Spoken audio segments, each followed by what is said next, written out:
Hi, this is Jill. Can y'all hear me?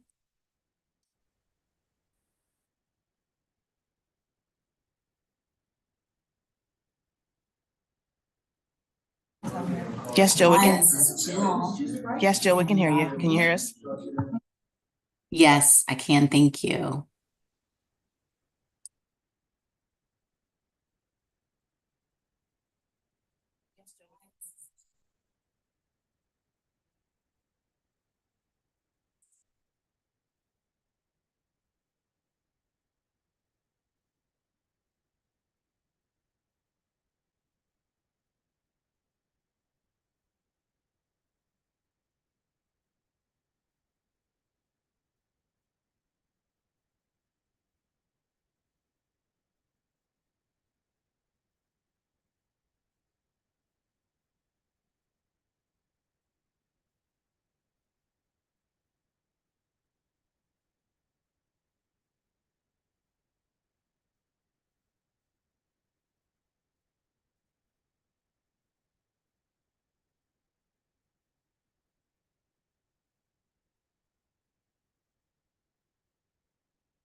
Hey Jill, can you hear us still? Yes. Hey Jill. Yes. Can you hear me? Yes, thank you. Yes. Hey, Jill. Yes. Can you hear me? Yes. Thank you.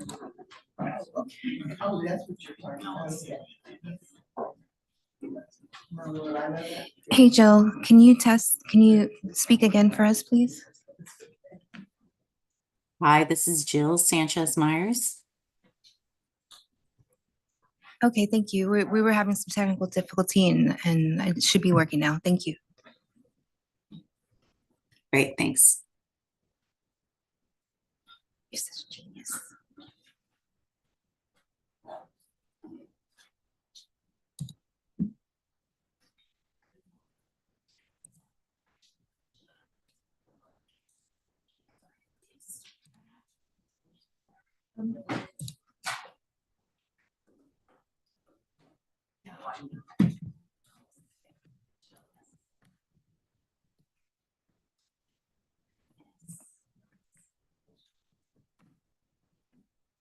I'm gonna put the podium here. Yes.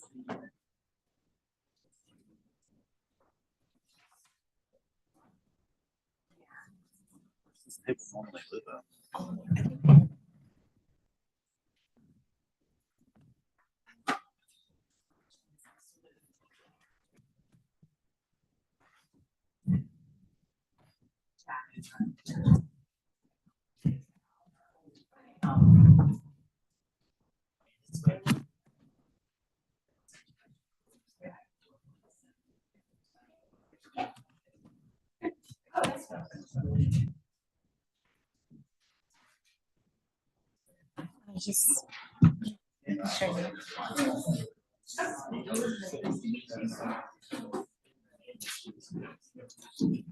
Good morning. I just said, have you heard anything crazy? Perfect time.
Meeting will now come to, oh, thank you.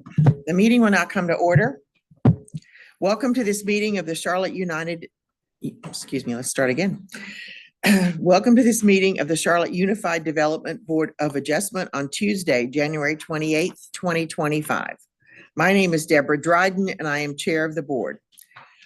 Would the local board members please go around and state their names for the record? Marshall Williamson. Kevin Shea. Hamilton Court. Amy Wingy's son. Thank you very much. Also present are Solomon Fortune, our zoning administrator, John Kinley, senior project manager, Crystal Monsegur, planner, Kamisha Lampley, clerk to the board, Therese Hegler Gray, senior assistant city attorney, advisor to the planning staff, Jill Sanchez Myers, our senior assistant city attorney and advisor to the board, is with us via Zoom, and Elizabeth Majors from Veritex Court Reporter, our Veritex Court Reporter. Yes. Okay, I'm sorry. And I'm Anna Schlonis. I'm a senior assistant city attorney. I'm here also to advise the board as need be, particularly if there's a technology issue and Jill is unable to participate. Okay, could you spell your last name for me? Yes, it's SCHLEUNES,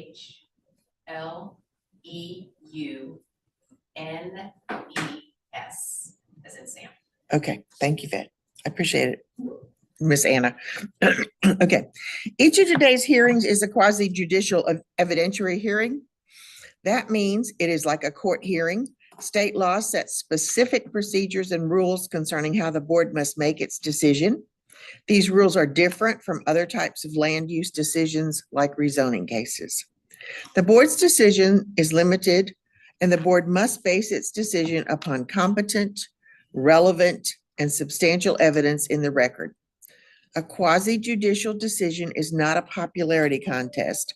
It is the decision constrained by the standards in the ordinance and based on the facts presented. If you'll be speaking as a witness, please focus on the facts and ordinance standards, not personal preference or opinion. General witness testimony is limited to facts.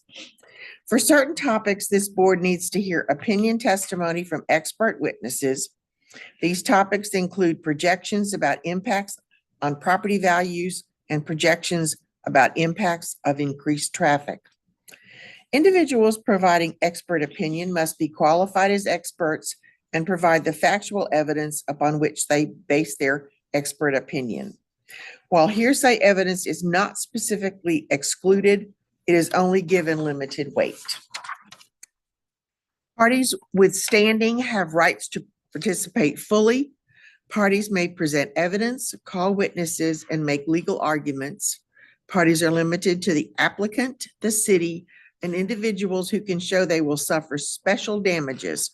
Other individuals may provide testimony as witnesses when recognized by the board. Witnesses must swear or affirm their testimony. Any individual wishing to speak as a witness today was required to sign up. If you haven't done so, please do so now. The parties to each case are entitled to an impartial decision maker. A board member may not participate in a hearing if they have a fixed opinion about the matter, a financial interest in the outcome of the matter, or a close familial business or associational relationship with an affected person.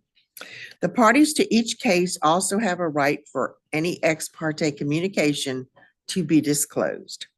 Ex parte communication is any communication about the case outside of the hearing.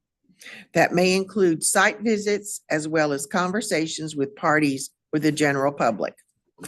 At the start of each case, any potential conflict of interest or ex parte communication should be disclosed by a board member if applicable. These matters may also be raised by an affected party. Today's meetings will follow the order printed on the agenda.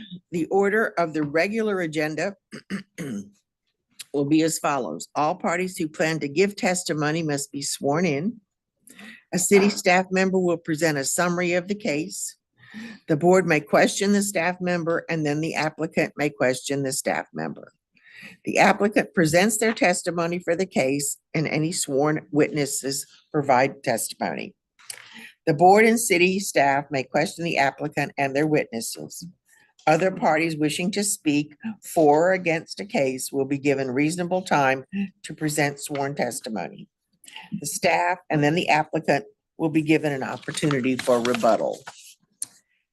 After hearing each case, the board will review each case and render a decision. This is usually done in closed deliberations after hearing each case. The chairperson calls for a motion and a second to approve or deny the variance or appeal. The decision will be made by a simple majority vote of the board. However, the board may elect to take up to 30 days to render a decision. You may remain present during the deliberations, or you may call the zoning staff after the session to receive the decision of the board. If you wish to receive a written copy of the decision letter, please indicate so on the sign-in sheet.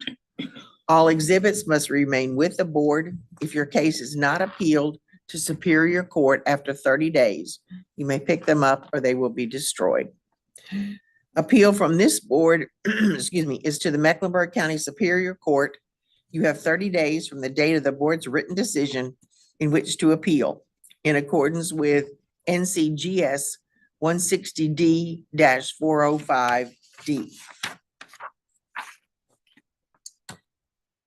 All right, we now open the evidentiary hearing for variance 2024-00068. The property is located at 4698 Josh Birmingham Parkway. Before we begin, does any board member have a conflict of interest or potential conflict or any ex parte communication they need to disclose?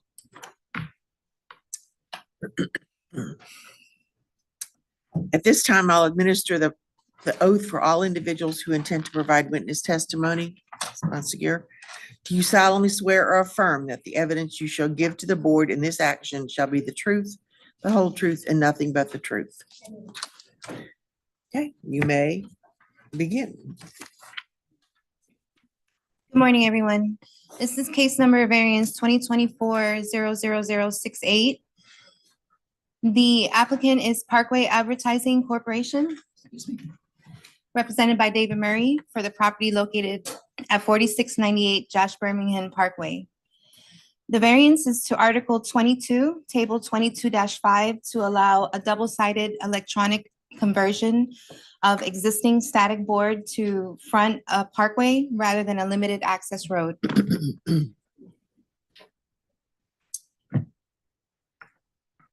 Here's the vicinity map. It's off of Old Dowd Road and south of Wilkinson Boulevard. Here's the zoning. It is ML2 ANDO, which is manufacturing and logistics and airport noise disclosure overlay district. Over here, you can see there is the sign location south of the site.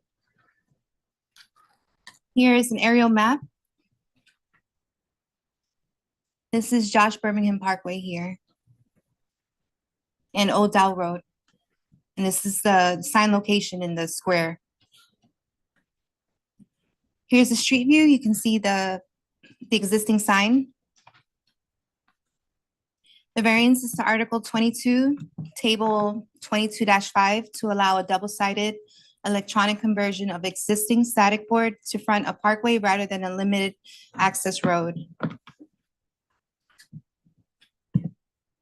This is a survey showing the location of the sign on the site. Here's the Charlotte Streets maps.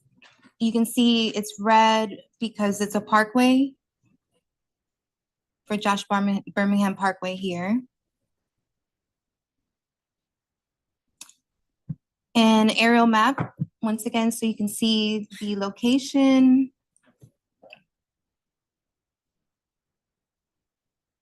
Here's the standards for granting a variance. Unnecessary hardships result from the strict application of the ordinance because Josh Birmingham Parkway functions as a limited access road However, it's designated as a parkway on the Charlotte Streets map, which is one category below a limited access road. The hardship results from conditions that are peculiar to the property because the property has an existing static board, which was compliant with zoning at the time it was placed. Josh Birmingham Parkway is designed as a parkway on the Charlotte Streets map. Josh Birmingham Parkway is only accessible via interchanges and ramps. The road functions as a loop highway around the northeast side of the airport. Like an interstate, Josh Birmingham Parkway has no at-grade intersections or traffic lights.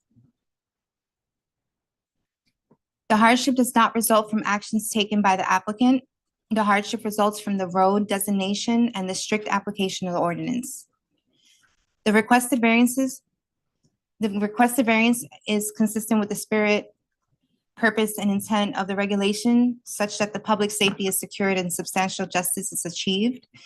The existing static billboard was permitted properly previously.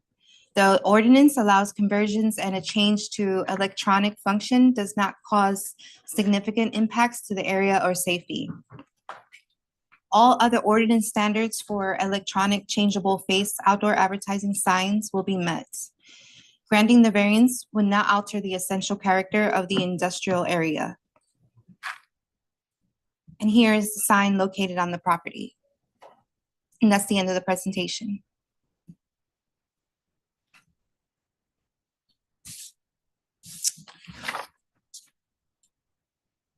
Are they changing that's a picture I want to learn. Are they changing the orientation of the sign? Are they turning it, or they just want to make it double-sided? Changing what's there, making it difficult. I'm sorry. They're just changing to be difficult. They're not. Right, they're not, I mean, they're not, like it faces this way, they're not planning on making it, okay. Any other questions for Ms. Montague?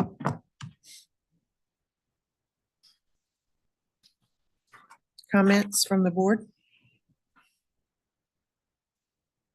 I'm just curious, why are they here? Why is this not just automatic?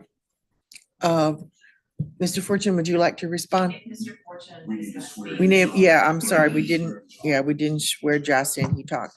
Josh, do you solemnly swear or affirm that the evidence you shall give to the board in this action shall be the truth, the whole truth, and nothing but the truth? Okay, sorry about that. Sorry, can you repeat the question? I'm curious why this has to go through a variance process. Why is it not automatic? So the way the UDO is written just requires that if you are doing an electronic changeable copy sign, that it has to be on a limited access road, and there's no built-in administrative process for us to approve something like this, just where they're changing one that's already there to an electronic sign. There's not an administrative process for us to do that. And so that's why they are seeking a variance, because technically it doesn't meet the requirements of the ordinance with it being designated as a parkway. So is electronic the key word? Electronic in the fact that it's a parkway and not a limited access highway. Is that a variance or is that language that the UDO board is looking at changing? You'll have to swear in Solomon, I suppose. I You're gonna have know, to swear in eventually, buddy. yeah. All right, Mr. Fortune, do you solemnly swear or affirm that the decision you shall give to the board in this action shall be the truth, the whole truth, and nothing but the truth? Thank you, sir. At this time, we are not looking to change that language. Because when we did, before the UDO was adopted, we had updated the outdoor billboard signs with most with stakeholders group. So we kind of, at the time, didn't feel, and we haven't heard any complaints that they've had issues with. This is not the first time we've seen That's this kind of application. That's correct. So as John is mentioning, so what happens is when they want to convert it to electrical, because again, when we have those signs that are on the roads that aren't meeting those classifications, they have to come to the board when they, want to change to a different. So think of it as they're moving from a static. So if they were just replacing the static sign as is, we would give them, say, hey, you can do that. But when they went to want to go to the electronic, in which we said that when we looked at it, staff had no problem, because again, Josh Birmingham Parkway is acting like a freeway. I think the oddity here is that they named it Parkway, even though it's a limited access road, and then they designated it Parkway, even though it's limited access road. So it's just one of those goof ups in the designation. That's the oddity. Well, I don't want to say it's a goof up. So think about, because we have a bunch of streets throughout there that are acting like limited access, but we have, because again, because I told somebody like, if you go like the interstate, there's no access other than that. So if I have a parkway, if I say it's an interstate, then like property owners then don't get, driveway access when they want to develop it. So again, when we're doing those street classifications, we're kind of saying, hey, we realize that the traffic along this. So for example, I wouldn't want to put a single family home on Josh Miller Parkway Right. because that traffic is going around 45, 50, 60 miles an hour around the airport. And we all know, especially during the holidays, everybody's trying to get to where they're going. So that's where it kind of lays out. But it has to do with the name of the street designation more than anything else. This one, yes. So that's really where the property owner is getting caught. It's because, the streets map we designated as a parkway. And like Josh, as Crystal mentioned before, it was one step below. So if it would have been limited access, he wouldn't have been here. He'd have been. Right. Okay. Standard permitting process. Any other questions for staff? Make a motion to approve.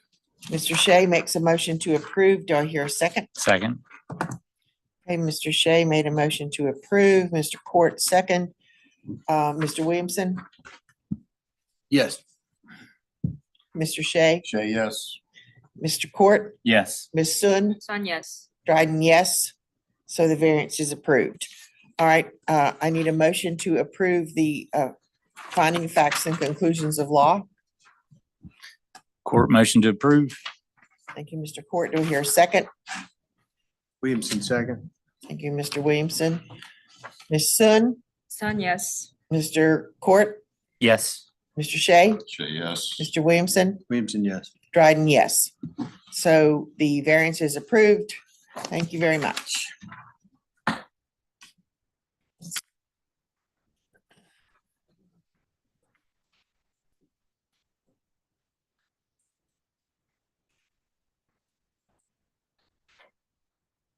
Okay.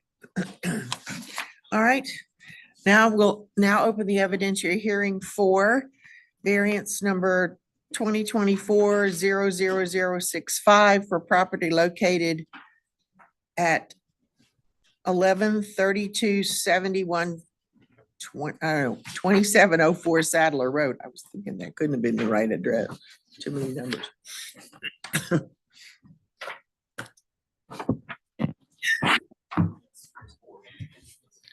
Okay, speakers for and against, okay. Thank you.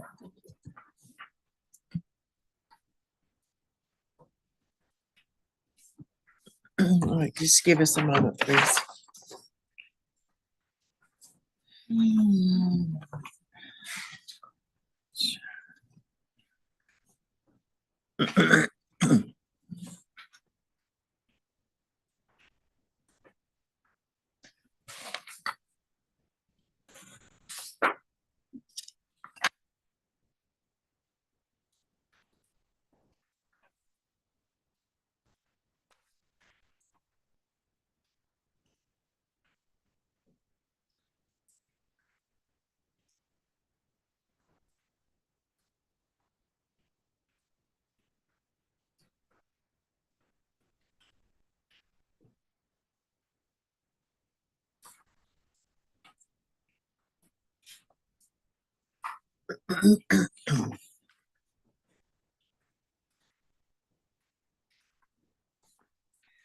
Okay, Ms. Montague, you may begin.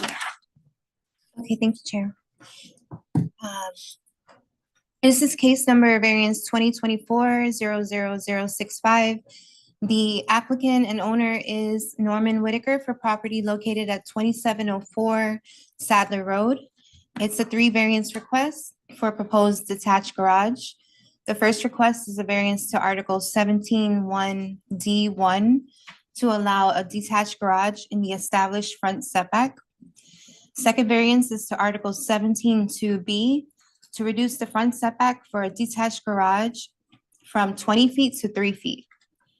The last variance is to Articles 19(6)(a)(1)(a)(3)(c) to reduce the minimum driveway parking pad length from 20 feet to 10 feet. Here is vicinity map. It is close to 485. The zoning is N1C, Neighborhood 1 zoning district. Here's an aerial map of the site. It's off of Sadler Road. And a close-up of the site. It is, once again, a 3 variance request for a proposed detached garage. Variance to allow detached garage in the established front setback. Second variance is to reduce the front setback for a detached garage from 20 feet to 3 feet. Third one is to reduce the minimum driveway parking pad length from 20 feet down to 10 feet. On the side, you would see the existing home, the proposed garage. And over here is the existing driveway. It's going to be modified to accommodate the minimum 10-foot drive parking pad.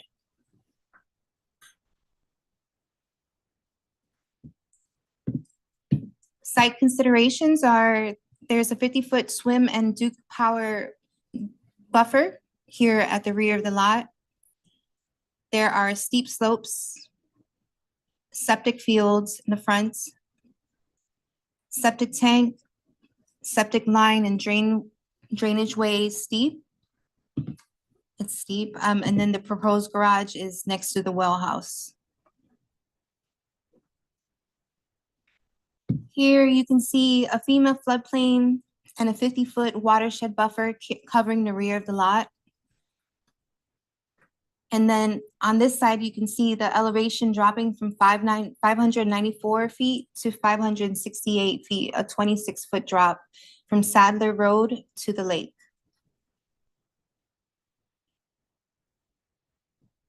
Here are images of the site. You can see the slope. And this is the well house and where the proposed garage is going to go. Some more images. The neighbor to the east and the neighbor to the west both have garages in the front.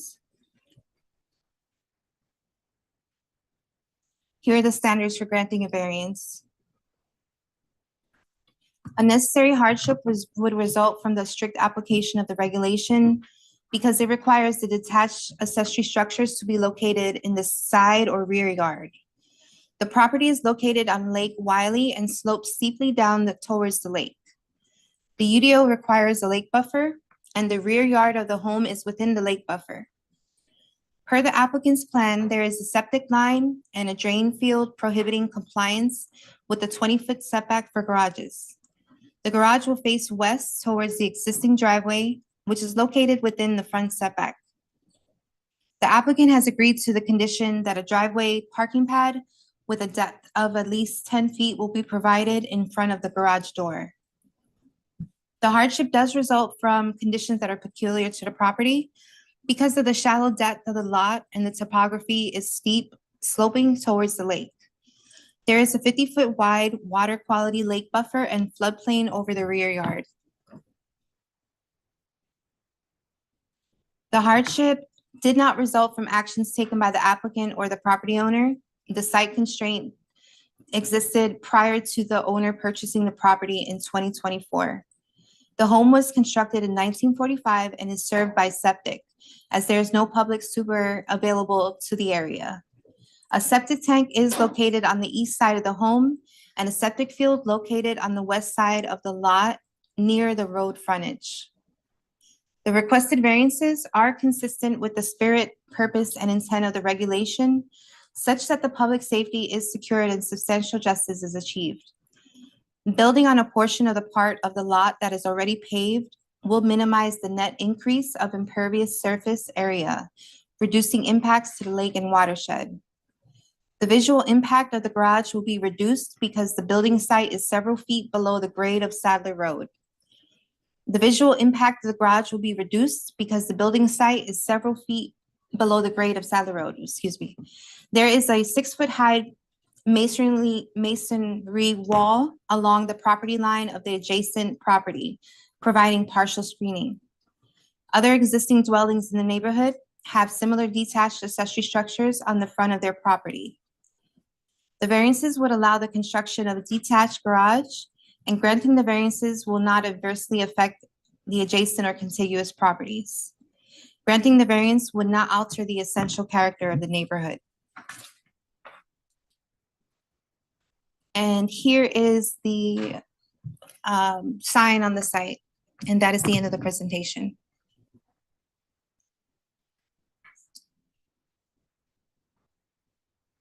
All right. Board, you have questions for staff? So where are we? Is this critical watershed 1, 2, or 4? This should be 1, isn't it? I'm not sure which water, I know it's Lower Lake Water. Has staff done an impervious calculation? We did not do this, we weren't impacting the actual lake buffer. They're not adding any impervious area because they're gonna build the garage on the part of the driveway that's already impervious. Well, I don't think that's correct. Let's make sure we can get, that the court reporter can hear your conversation. Oh, yes. Sorry. She mentioned that the impervious area was not gonna be increased because they were building on a part of the driveway that was already paved. Can you go back to the, no, go forward, go, the picture of the house, that right there. I think the commentary was that it was not, it was the minimal increase. Okay. Minimal increase. So. But yes, the answer to your question is that yes, they will still have to comply with impervious. They will still have to comply with impervious, but obviously as part of this request, we did not look at it because again, they don't have final set plans yet. So those numbers will have to be calculated when they submit for land development review. So so give me some guidance. Do I care if this is critical watershed 1 in this conversation? I guess when you ask the question, I always believe you're caring. So staff, we would have to provide that answer for you. But in the end, it would still be just because you guys grant the variance, it does not get anybody out of any requirements for the watershed. And one of the things we were looked at is the alternative would be to put the structure either over top of the steep slopes or in the lake buffer itself, which we felt was more impactful environmentally than having it in the front setback area.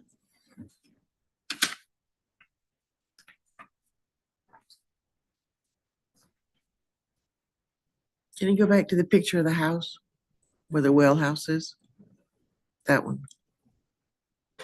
So basically the garage would be essentially where that Honda CRV is.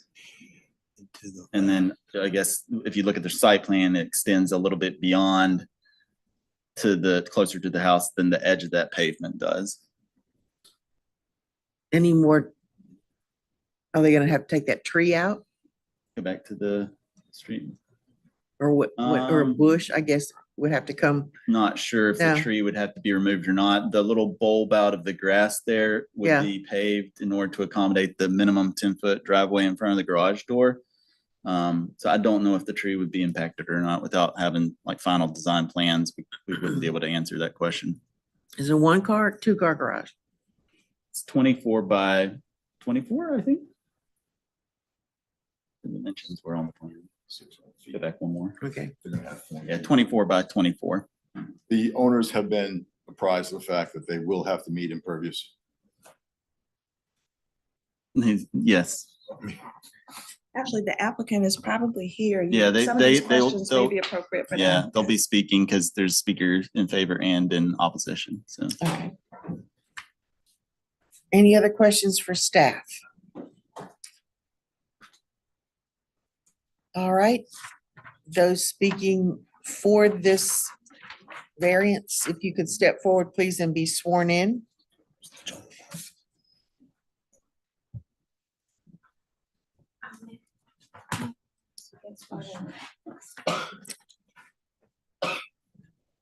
All right.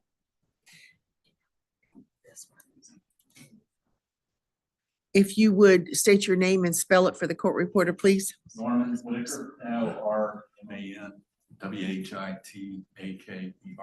And madam, if you would state your name and spell it, please, for the court reporter. Margaret Thomas, And spell it for the court reporter. THOMAS. Thank you. Do you solemnly swear or affirm that the evidence you shall give to the board in this action shall be the truth, the whole truth, and nothing but the truth? Okay, all right. Sir, you may begin.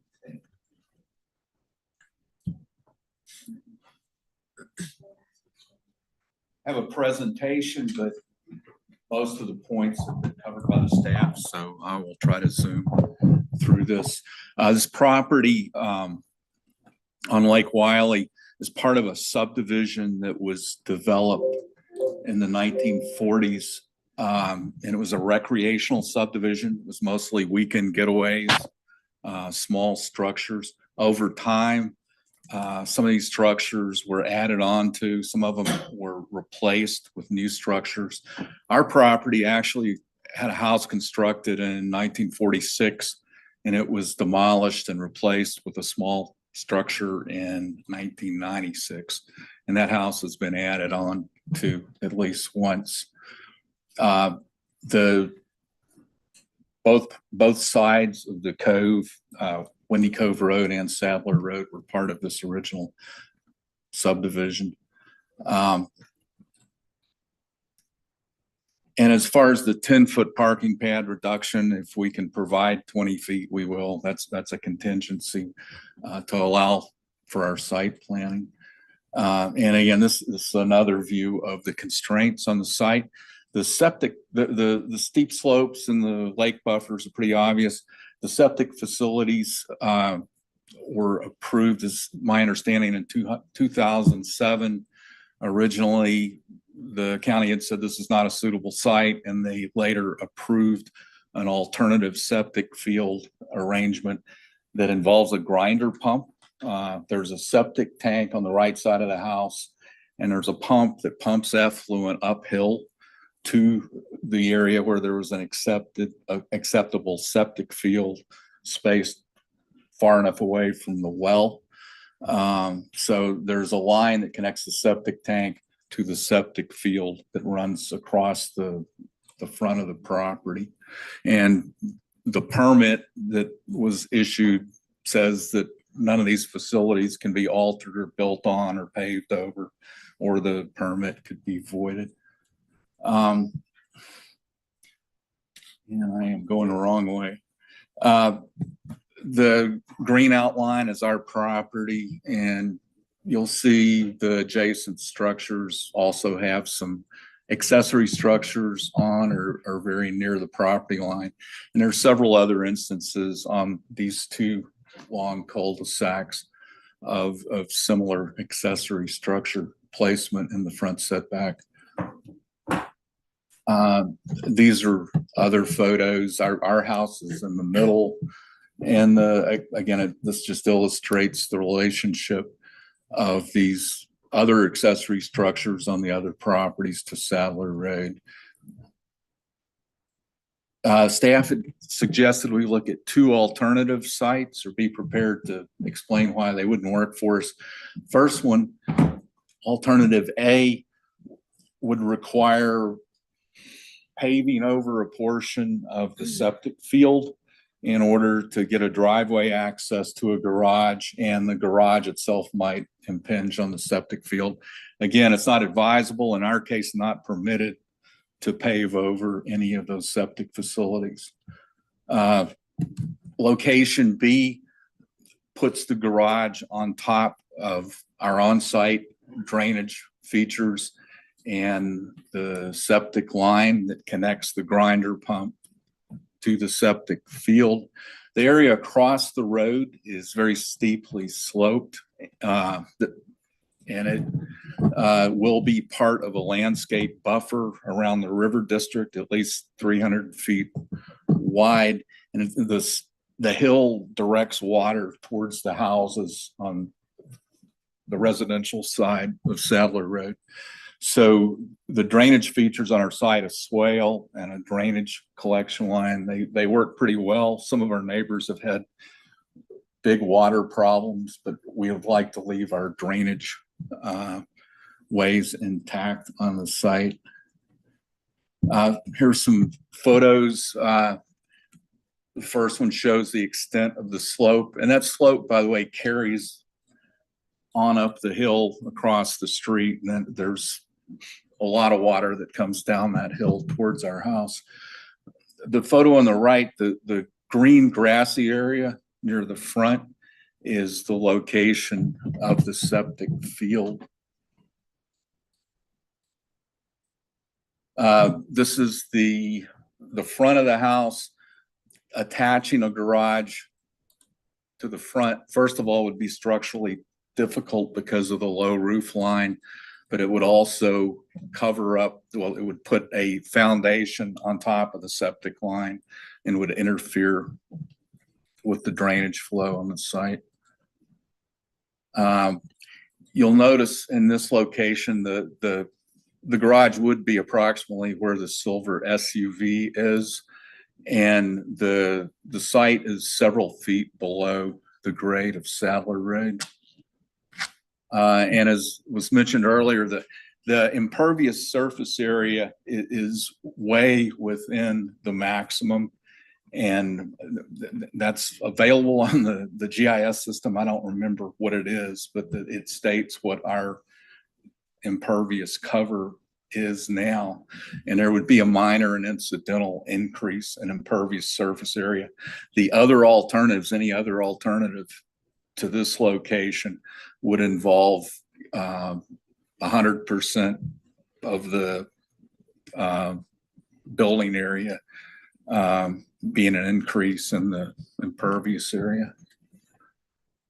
So that's the best solution for the lake. And again, looking at the ordinance requirements for approval of a variance, well, first of all, looking at some other considerations. The visual impact of the garage would be reduced because of the site being below the elevation of Sadler Road. There's a 6-foot masonry wall, and the property's across the street from an extensive natural area that will be preserved, and there won't be any neighbors across the street ever. The steep hill across the street directs water towards the property, and we need to preserve the drainage ways on the site. And finally, the NC1 zoning district is intended to provide flexibility for existing developed neighborhoods. Our proposed garage would be consistent with surrounding development patterns in the neighborhood. In terms of the ordinance requirements, Crystal already covered these pretty well, but we feel it would be an unnecessary hardship if the strict application of the ordinance was applied. A garage is a customary accessory use in a residential zone, and we have no other place really to put the garage. The hardships result from conditions that existed when we bought the property, and those conditions have been there for quite some time. The variance would not alter the essential character of the neighborhood, since there are several examples of similar structures, and the variances are consistent with the spirit and purpose and intent of the ordinance. Public safety would be secured. Substantial justice would be achieved by treating this property like similarly situated properties in the neighborhood. And the N1C district is intended to provide flexibility. And I apologize for duplicating some of Crystal's presentation. And that's all I have. I'd be glad to answer questions. Anyone have questions for the applicant? I guess I would ask, are you comfortable with that 10-foot, the requirement for the 10-foot parking pad in front of the garage door? Is that an impediment to you, or? No, and if we can provide more, we'll provide more. That's something that you were planning to do anyway, kind of, or? We would need some type of parking plan with Okay. the parking pad. The staff pointed out that there might be a need to reduce the 20-foot requirement because of the location of the the garage. So if we can provide 20 feet, that would be to our benefit, give us more room to maneuver. And if there, yeah, in all cases, we'll use the least intrusive encroachment we can. If we can put the thing further from the front property line and still meet the objectives that were stated, we'll do it. We haven't gone beyond the just locating the site at this point, because if we get a variance, then we'll work with a designer or architect to design the site and make the structure compatible. Oh, go ahead. Are you required to have a backup septic field? Not to my knowledge, but I'm not an expert. Is that just new property that's required that? I think we have to follow up because I'm not sure. I know typically that's a county requirement, not necessarily. If we were, it probably would not involve this mostly paved area. You'd have to put it in the slope. Right. Yeah, you'd have to put it in the slope. Okay. So, Okay, that's okay. No, I was just gonna say, any other questions for the applicant? Thank you very much. Ms. Thomas, would you care to say anything? Good morning. I'm a little bit groggy.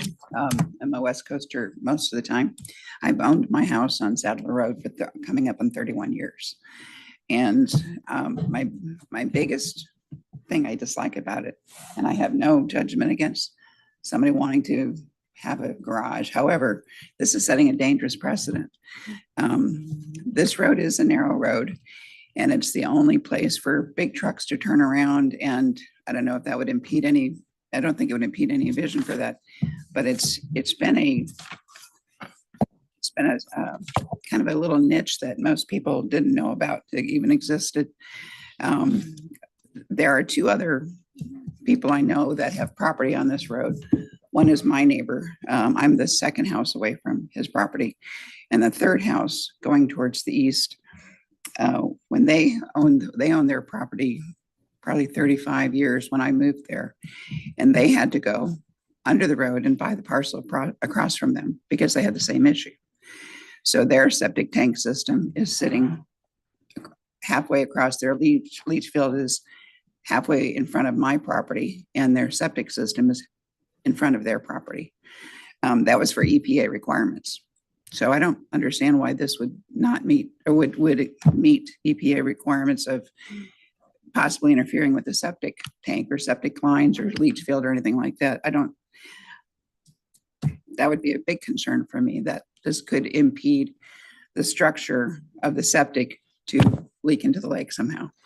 The other question, the other person is on the hairpin turn of the road, and she bought her property just about the same time I bought my property back in 1994. And her property was the same thing. When they built their house, they had a little tiny house, got the had the setbacks met for building a much larger house, and there had never been a garage, and they wanted to add a garage, and a similar steep lot, similar concerns about the EPA, and they also had to purchase the lot right across from them. The development at that time, Crescent Lumber Company, it was not a development of lumber, a timber company, gave each the necessary property, did a transaction for that property. So I think that would be a slap in the face to the people who have already had to do this by observing EPA requirements. And just, I think the biggest part is it's a really dangerous precedent for an area that it's been preserved. I think you knew when you bought the property that it was obvious that there was no garage. I know you recently bought the property, and I think that would be part of your due diligence to do that before buying and expecting to have the right to have a garage. It is nothing against you personally, but I think to try to change a variance now, that could then further be changed, such as if the people at the end of the road where there's the turnaround, what if they want to do this 3-foot setback from the road? That's the only turnaround on the street. And when it was blocked in years past by someone parking large trucks there, semi trucks delivering lumber, school bus trying to turn around, they couldn't turn around in that area. And so if this goes into play and you set the precedent on this road that it's okay to do it, then somebody else buys the property at the end of the street, you could have no way to turn around for anybody bringing in a big truck coming down the road. It's 2 miles backing up with a curvy, windy, hairpin turn road. So that's the biggest thing I have against this. It's a setback. I wondered if you considered the idea of putting pillars instead of a foundation, maybe putting some pillars out that may not impact your septic system, and then having an architect do have a house that, or have a garage that sits on pillars on a platform rather than have the whole foundation. Make a big change like that. That might work, and then you could maybe meet the setbacks. But I just don't. The other property that was showed with I always called it the Red Roof Inn. It's friends of mine that own the place. They were grandfathered there. Those buildings were there before a lot of the ordinances came in about what you could or couldn't do. So that was grandfathered. My house was grandfathered, but my house was grandfathered, I think, in 1942 or something like that. I don't have anything up near the road. I have tried to make changes to my property in times past, and I was told, nope, you can't do this. It's already established. You can't do this. At one time, I wanted to subdivide my property because I have a half-acre houses on one side, a lot of trees on the other side. And I thought, I'd like to have less yard to cut, and then I could have maybe rent out a building I could put on the other side. Couldn't do it. So I think these are definite. And over the years now, I realize it would have made a difference to the neighborhood. If I had been able to subdivide my property into a much smaller property, then we could have a whole different aesthetic to the neighborhood.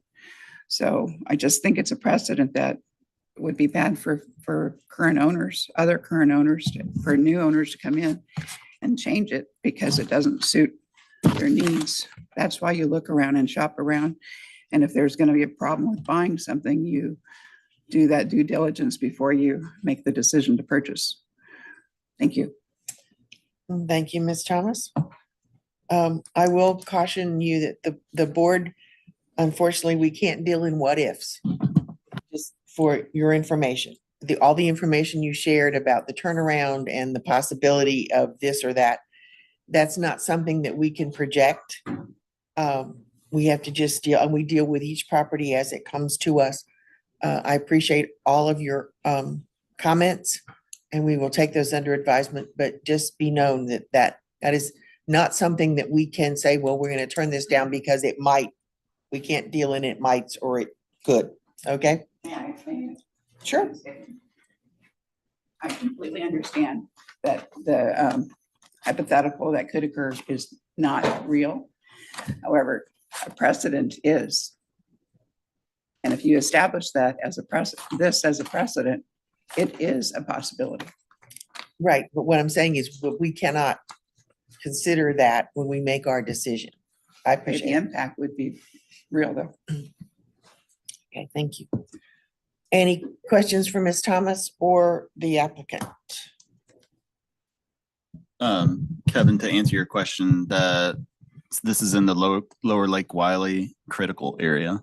Yeah, what does that mean? I see CA, but I don't see a number. Yeah, there's not a number for lower Lake Wiley. The Mountain Island has the C1, CA4, whatever. There's not that distinction for lower Lake Wiley. It's just critical area. So is there an impervious calculation?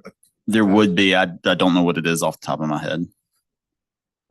So it's 6% CA1, 12% CA2, 24% CA4. Because if it's 12%, he's in trouble. I'm looking at the table here. Hang on. Lower Lake Wiley, that's Lake Wiley. Lower Lake Wiley. For residential in the critical area, low density option is 20%, high density option is 50%.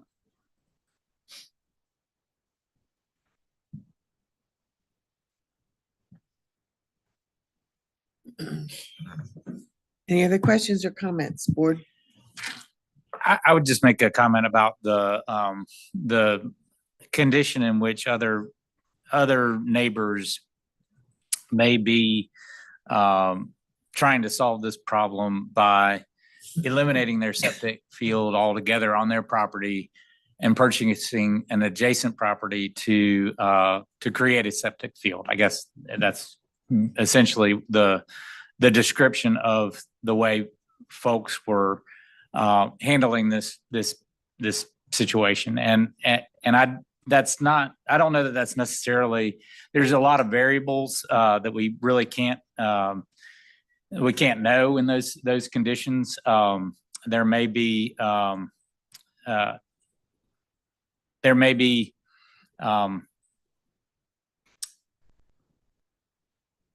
the ability for them or the desire for them to have those structures in certain areas, and the topography of the site. There's a lot of variables that are, and whether they're just would prefer to have the more buildable area on their property. Those are all we have to kind of concentrate on this particular piece of property and the conditions that are in. And I think that is I think that's a understandable argument that you would make, but it's not something that I'm going to be able to consider in my deliberation.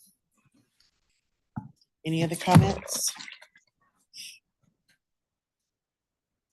Or questions?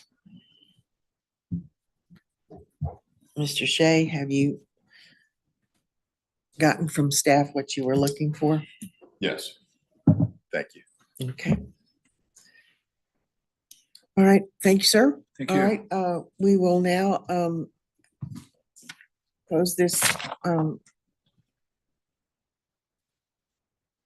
hearing, or not close it, but we will go into deliberations. All right. Board members, thoughts?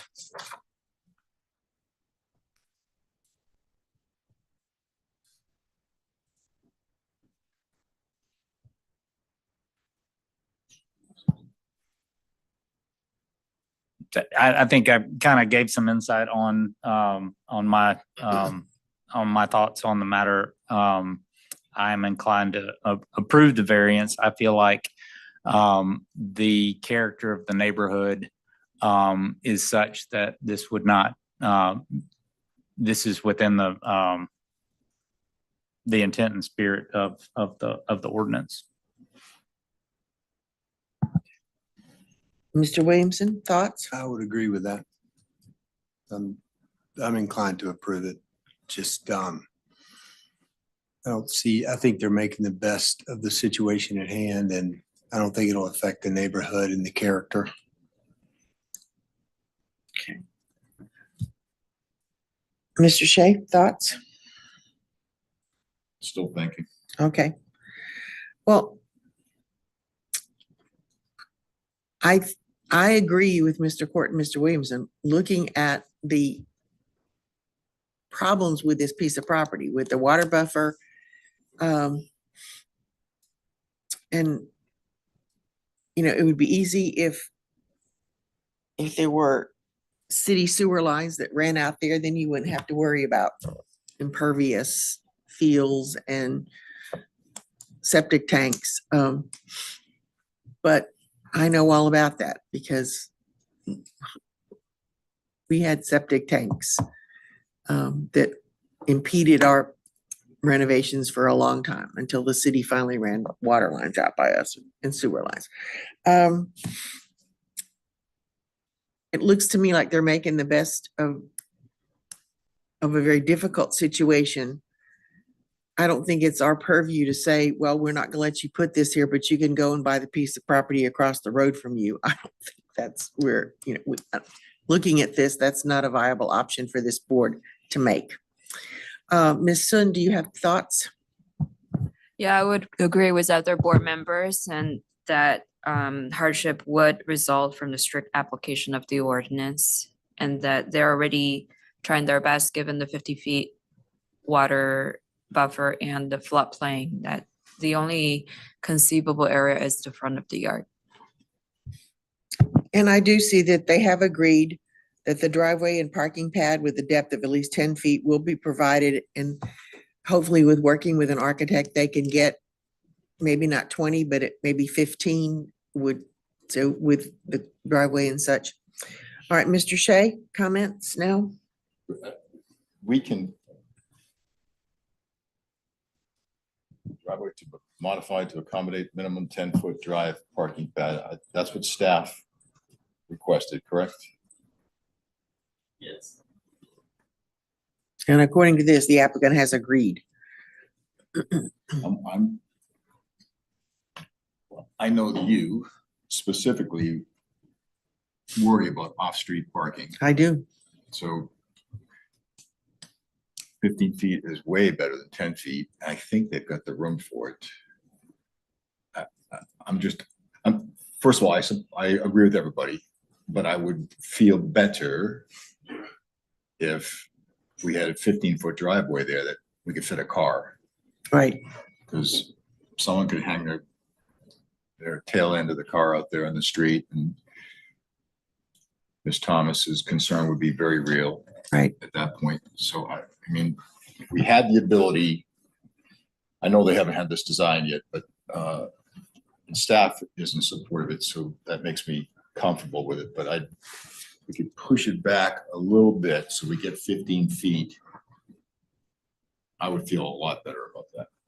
Staff, how do you feel about that? Come on, you gotta come out. Yeah, you have to go back into. open session. Oh, okay. Yeah, it looks like they've got like 50 feet of driveway before you get to the garage. And then they've got paved area on the uphill side of the garage. They got, it looks like a 25-foot driveway up to their house. I mean, I could park a whole lot of cars in there before I got back out onto the main road. If we're worried about impervious area and, if we're asking them to increase their impervious area, I mean, I think 10, to me, like I was asking about the 10 because I felt like, because there's so much driveway there in length, I didn't think it was all that necessary for any driving or park pad. I mean, I feel like the intent is you got to have 25, you got to have 20 feet or 25 feet, whatever it is, before you get to the sidewalk, because you don't want to cover up the sidewalk or back out on the street. But I mean, just some random garage in a yard that's set back 75 feet into the building. I don't know if that's the intent of having that Go parking back to pad in show front. the picture of the front yard. Are you all Do you going want to back? go back into? No, We're having a discussion. We're just asking. Not yet. We're just asking for a picture. Now, so there's a car parked there. So that's not the street, that's their driveway, right? Right, I think that's the driveway. with Yeah, the- it's with driveway, it. like, The survey Yeah. sort of shows there's a Yeah, yeah. walkway, but it's. I mean, in theory, they could build a garage there with a garage door in the front, have a 5-foot walk and just use that garage door to, load, stuff in and still park everything outside. I mean, and they wouldn't be bothering the street. It wouldn't be backing out on the street. They're I still think- gonna, if what John said at 20%, they've got about 4,300 squares of impervious, and they're on that number right now. So they're gonna have to figure that out. So you're right. If you go to a 15-foot or a 20-foot driveway, we're Compounding the problem. exacerbating the issue for them. Right. Well, and I hadn't thought about what Hamilton said about, they've already got this really long driveway. Yeah. That they can back out into and also park several cars. Yeah, I agree. I'm in support. Okay. All right. Do I hear a motion to approve? Court motion to approve. Don't forget to mention the condition. Court motions to approve with staff's recommended conditions.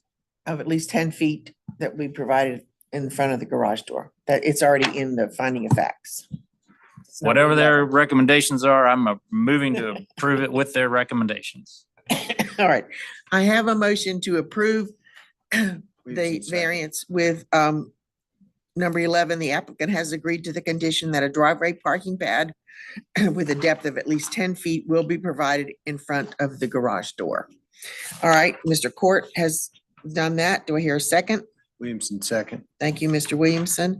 Ms. Sun, Sun, yes. Mr. Shea, Say yes. Mr. Court, Court, yes. Ms. Sun, Sun, yes. Dryden, yes. So the variance is approved. Do I hear a motion to approve the finding of facts and conclusions of law? Hi, this is Jill. I'm Yes, sorry. ma'am. It sounded like you called Miss Soon's name twice at the beginning, and then maybe you called it again. Maybe I misheard that. The votes. I think that I recall that as well. Oh, I'm sorry. If you could just do All right, we'll just do another it roll again. call. All right, Thank Mr. you. Williamson, Williamson, yes. Mr. Shea, Say yes. Mr. Court, Court, yes. Ms. Sun, Sun, yes. and Dryden, yes. Sorry that. Thank you, Ms. Sanchez Myers. Okay. All right, so now the finding of facts. Court moved to approve the findings of fact and conclusions of law. Thank you. Do I Sun, hear second. Ms. Sun? Thank you. Mr. Williamson, Williamson, yes. Mr. Shea, Say yes. Mr. Court, Court, yes. Ms. Sun, Sun, yes. Dryden, yes. So it is approved. The variance is approved. Thank you all very much for joining us today.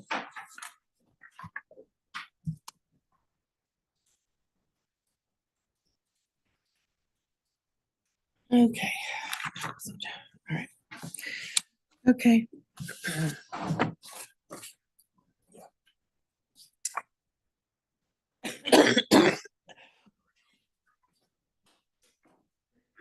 All right.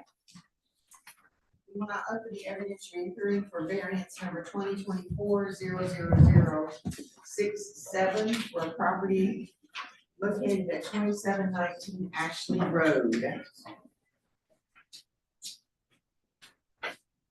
I know we have speakers in favor. Is anyone here to speak in opposition to this variance request? Seeing no hands, okay. All right. May I ask a point of order, Mr. McKinley?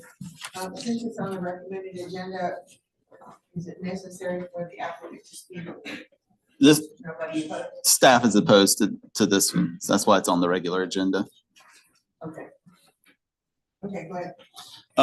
So this is for conformity at Ashley 2 LLC, represented by, thank you, Lynn Leslie or Jeff Orsborn, I think is here present, from Orsborn Engineering, for property located at 2719 Ashley Road.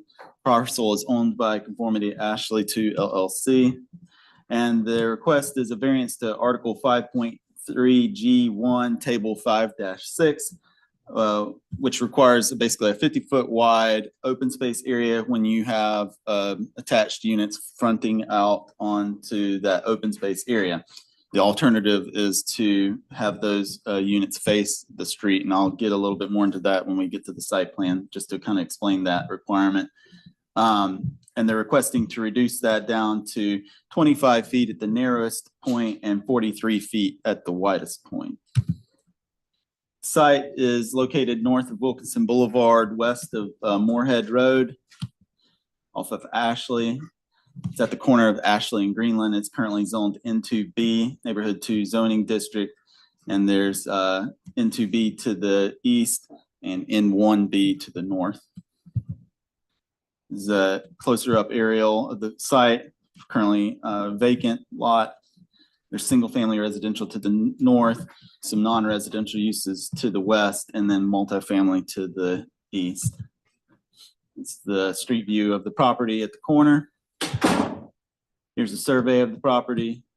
You can see on the survey there, and I believe the applicant and staff will allude to the easements that are on the property. There's an easement kind of this is rotated, but to the planned left side of this, or the northern side of the property, there's a overhead utility easement. And then there's another one on the east side, a Duke Power easement. Variance is to Article 5.3 G1, Table 5-6, to reduce the 50-foot wide common open space when sidewalls are perpendicular to open space to 25 feet at the narrowest point and 43 feet at the widest point. This is their site plan. It's a multi-dwelling development, meaning that there's multiple buildings on the parcel. They're on sublots. The units are on sublots. And they've got 4 buildings proposed for a total of 19 units. So there's a triplex, a quadruplex, and then 2 multifamily attached buildings on the property. Driveway coming in off of Greenland, no driveway on Ashley Road. And you can see that building 4, the ordinance would require building 4 to either front Greenland or front open space. So they are opting to front the open space. The ordinance says that if you front the open space though, it has to be 50 feet wide. And the distances I think are on this sheet here. So what they have is about 40 at the narrowest point, the front corner of building 4, it's about 43 feet from the edge of the proposed building to the property line. For open space area, it has to be, can't be within the easement area. So the area narrows down for the open space to 25 feet at that narrowest point. So the area from the edge of the building to the edge of the easement is 25 feet.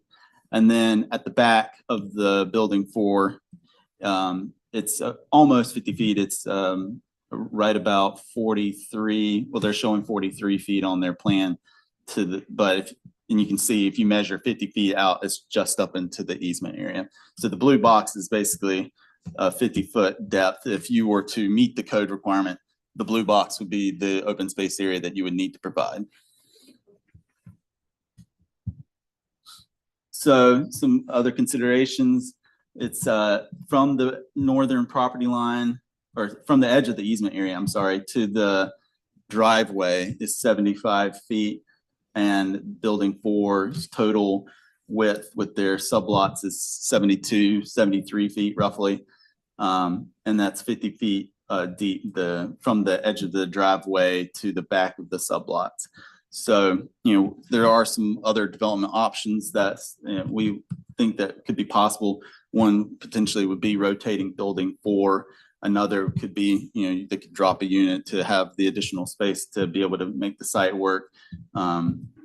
So we don't think that there's an unnecessary hardship from the strict application of the ordinance, essentially. Some other considerations is this property being at the corner of Ashley and Greenland, and there's other multifamily in the area, and you can see those in the street view pictures here. So the picture in the top is the buildings directly to the east of this. Those units are fronting Greenland, and they have open space in the places where they're perpendicular to the street. And then on the south side of Greenland, those units you can see in this bottom picture here, and they front internally to a common open space that's 51-ish feet, roughly feet wide. Use the standards for granting the variance. And if I'll give you a moment to look over the findings of fact if you want before I move on.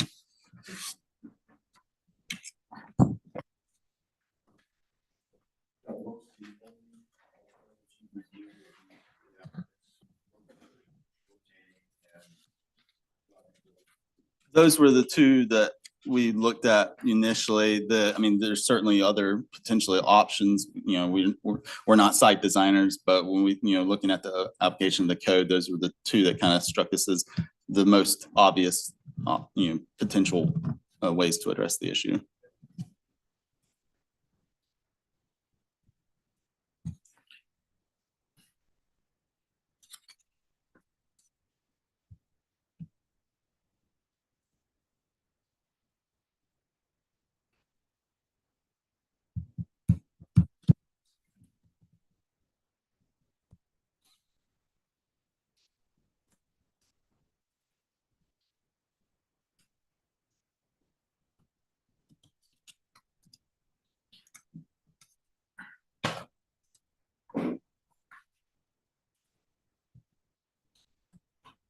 what is the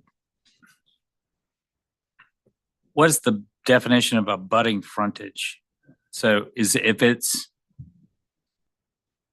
So a frontage can be either a street, it can be open space if it meets the criteria Right. for a frontage.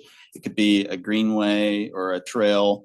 Not sure, Solomon, am I forgetting anything? If that can be considered frontages? I know it's roads and common open space if it meets the standards, and then greenways. I think that's it. yeah, so there are two buildings back there, and the building 3 is not applicable because the sidewall is not facing Greenland Avenue, right? Correct. Building 3 is not abutting a frontage, so it's not, this criteria or these standards aren't applicable to building 3. They can have their sidewalls pointing any Wherever they direction want. Yeah. any Okay. direction. Building 2 is at the corner of Ashley and Greenland, and it's fronting Ashley. Same with building 1, also fronting Ashley. But building 4 faces a road, right? Yeah, so the ordinance would say, since it's abutting a frontage, you can have your sidewalls either perpendicular to Greenland or to common open space that's 50 feet wide. And so what they want to have, or what they're requesting, is to have those sidewalls perpendicular to common open space, but have a variance to reduce the width of that common open space from the 50-foot requirement down to the 25 and 40, up to 43 wedge, basically. I guess, but is there something in between building 4 and the road behind it that makes it not abutting a frontage? Is that not That's frontage? it's a private drive. A so private it's not drive, considered a okay, Frontage. okay. Are y'all good for me to continue? The entrance to building 4 is from the green space side. Yes, the primary, the entryway to those units would be from that, there's that, you can see the common sidewalk that runs along the back of building 3 and building 4. I'm calling it the back, but that's their front doors out to the sidewalk, and then it connects out to the public sidewalk. CDOT, they comment on this plan too? We didn't have CDOT review it yet. I mean, it hasn't gone through land development for their review, so. They could come out on, I forget that road is down below. What's Greenland's, what's the perpendicular road to Greenland? Ashley. Yeah. Okay.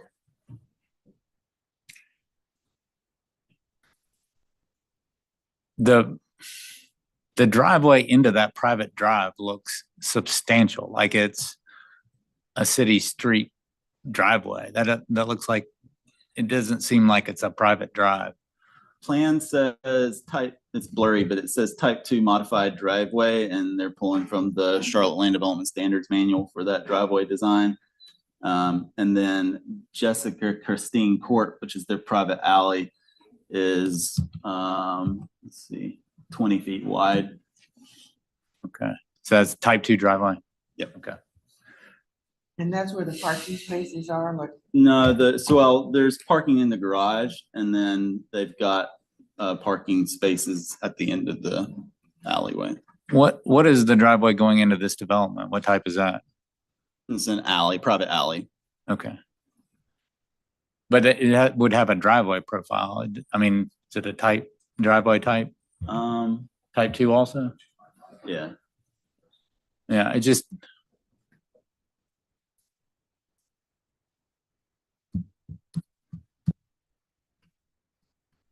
Just the way the sidewalk's all oriented on the type 2 that goes into ours and then into this property, and then the way the sidewalk's oriented on the other one, it just,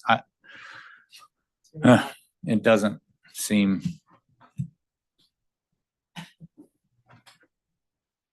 And you said CDOT has been involved on, I Or don't know. they're- if CDOT okay. I don't think this This has is what gone they- through a full land development review yet. I'm seeing heads shaking. Yes, they've looked at it. I don't know Okay. if they've had comments or not. You'd have to ask the applicant that question when they. Yeah, present.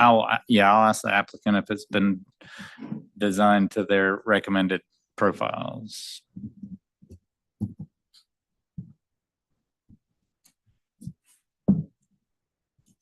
there's no more questions at this point, I'll continue. So unnecessary hardship does not result from the strict application of the ordinance. The hardship is not a strict application of the ordinance. The hardship results from the site design and layout. The requested variance is not consistent with the spirit and purpose intent of the regulations such that, did I skip a slide? Oh no, they're just different order. That public safety is secured and substantial justice achieved. Site does have several utility easements and it is an odd shape. However, the hardship results from the design and layout. Units could potentially be rotated to have sidewalls perpendicular to Greenland. Per the applicant's site plan, buildings 4 sublots are a total of 73 feet wide and the distance between the edge of the easement to proposed driveway is 75 feet wide. Hardship results from actions that are taken by the applicant. The applicant could revise their site plan so that the variance is not required. I think that other, sorry, that should read, the second one there should read unique to the property, not such as a policy. So it should be hardship does not result from conditions that are peculiar to the property, such as location, size, and topography. That's what that one's for. And then the requested variance is not consistent with the spirit, purpose, and intent of the ordinance. And that public safety is secured. The requested variance would reduce the width of the required open space by up to 50%. And the variance is not consistent with other multifamily developments to the east of this site, which have units either facing Greenland or 50-foot wide open spaces. That concludes staff's presentation. Applicants.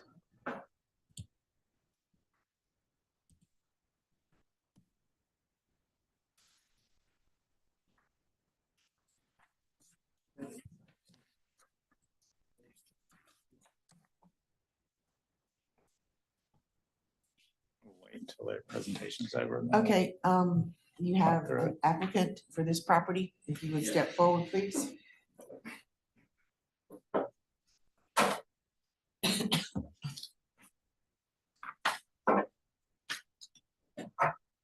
If you would, please state your name and spell it for the toll reporter. Monty Ritchie, first name's Monte, last name is Ritchey. And you, sir? I'm Jeff Orsborn. Last name is spelled Orsborn. It's right there. Okay, and you both, you gentlemen, solemnly swear or affirm that the evidence you shall give to the board in this action shall be the truth, the whole truth, and nothing but the truth. Yes, I do.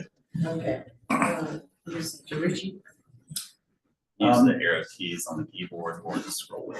Thank you. Could I ask for your assistance with one slide before we get going, which you had a better overhead aerial than what I do, that shows the car lot, used car lot and repair shop that's across from our driveway. I showed all the multifamily.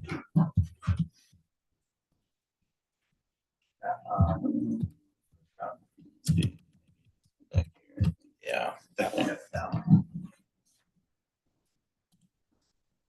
What I do? I'm just going to use that for a second and then we can go back to our, how important is this mic? Can you hear me okay? Okay. I just want to use this briefly and then we'll go back to our deck. The only thing I want to point out here, and I think it'll sit with you pretty clearly once you stare at it for a minute. There is a car lot across the way that presents itself as a repair shop and used car dealership. We actually have a complaint in with zoning administration now seeking to enforce what we believe to be the case, that this is an ML2 use, a fenced storage use. All the cars that you see on the north side of that particular parcel have no plates and never move. And their fence actually extends fully into the Greenland Avenue right of way. So I want you to think about that particular condition as we begin to talk about rotating our units to face Greenland Avenue. We can actually achieve the same density count. Totally agree with staff that the plan could be modified. I think you will come to agree that that's a bad choice for the site. Can we return to our deck? Before you do that, Mr. Ritchie, I want to make sure we're talking about the same thing. You're Sure. talking about a lot in the lower left-hand corner of that picture. laser pointer here. Yeah, so this is our site and the area that we're gonna be talking about is in here. And the suggestion is that building 4 units that are here should just pivot and front this street. These units do that, right? They front this street. And we're gonna hear, well, we have heard those comparisons, but what these units front is in no way similar to what these units would front. We have elected to develop across from a super Walmart, across, and several banks next to a car lot. And we've done that understanding that risk, but I would suggest that our site plan actually address those risks much more effectively than say the alternative of pivoting the units. Okay. Feel about the car lot, the car lot in the lower left corner. Yes. Okay. Yep. Thank you. You're welcome.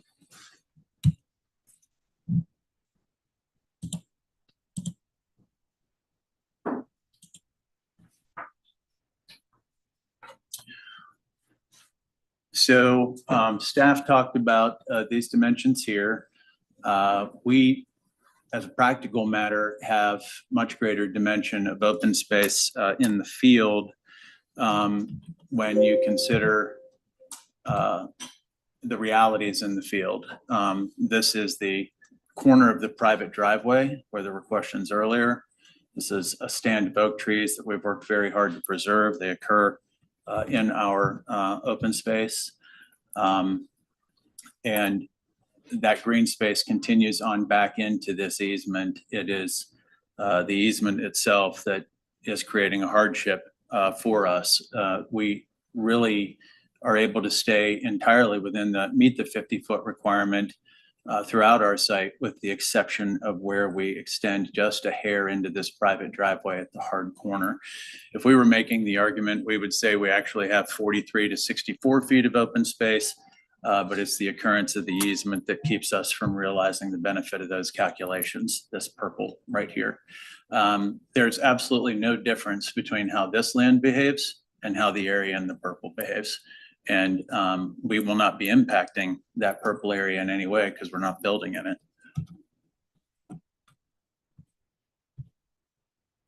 I'm confused. The easement does or does not count? Per the way it's written in the code, easements do not count. The ordinance is not clear on that matter, but we understand staff's. Staff's ruling, yes. Yeah. Yeah, so rather than, to be clear, rather than argue staff's interpretation of the easement and how the easement is to be calculated or not calculated, we're instead asking for a reduction in the requirement from 50 feet to what it is that staff has presented to you, which is I think 23 to 47. I'll pause there for a moment rather than just droning on to see what types of questions that may generate before discussing the plan itself and the idea of rotating 4 units, which has come up with, which staff suggested as one possible outcome. Additional questions for us now? Just so I'm clear, Solomon, if he doesn't agree with that, he's got to go to city council, is that correct? To interpret that easement. Tradition is often asked by staff obviously you create a new to applicants if they want to get official interpretation of be able to ask for those go to council for test. Thank you. Regardless, they'll be here asking for a variance because they got 7 feet in. So I guess for staff, when we're going through, that's correct. We're saying you have to have that 50 feet of frontage. You ultimately still so for example, like I said, even if we're all in support, it would still be, I'm not meeting what the code says, I need to request relief from the board. Board Member Court, we'd instead be here talking to you about this rather than all of that. So if there aren't any other questions right there, I'll talk about the site plan for a moment. So agreed, there is the opportunity to rotate this building so that the drives approach Greenland Avenue. They would open directly onto the mechanized gate and razor wire fence here that surrounds this dealership that I pointed out earlier. And it would also have the effect of, would give us the benefit of, not having to meet the green space requirement in this area. And it would also increase the impervious space overall because we'd be delivering additional driveways out to Greenland Avenue. This organization of the site is not an exploitation of the site. It's the correct orientation. It's the right way to design the site in order to preserve as many of these trees as we possibly can, which again, you can see they continue through here. They adjoin open space with the multifamily. You most completely deliver the opportunity to use this open space to the public realm by fronting it on Greenland. And the idea of turning these buildings towards Greenland actually shuts the open space off from the users of the public realm that are walking down Greenland and Ashley. We've already penetrated both of these buildings with walkways that allow folks to proceed back through here. They're not gated. These walkways don't preclude anyone else, folks from moving through here who choose to walk through here. It's not exclusive for these, the folks who own, which is something we always focus on as a developer, is to try and create sites that don't go to the benefit of strictly the people who can afford or choose to live there. And I'd argue that that's what this organization of the site is doing. It's making better use of the open space and delivering to Greenland Avenue. I think that the unique characteristics of the site do create the hardship. We certainly are not compromising the neighborhood in any way. We've given a lot of thought to how it is that the green space goes to the benefit of the neighborhood. So I don't think we're compromising justice or the integrity of the neighborhood with this organization. In fact, I think it improves the neighborhood tremendously. That the broader risk is being taken, and more specifically, that the site is being organized as it is.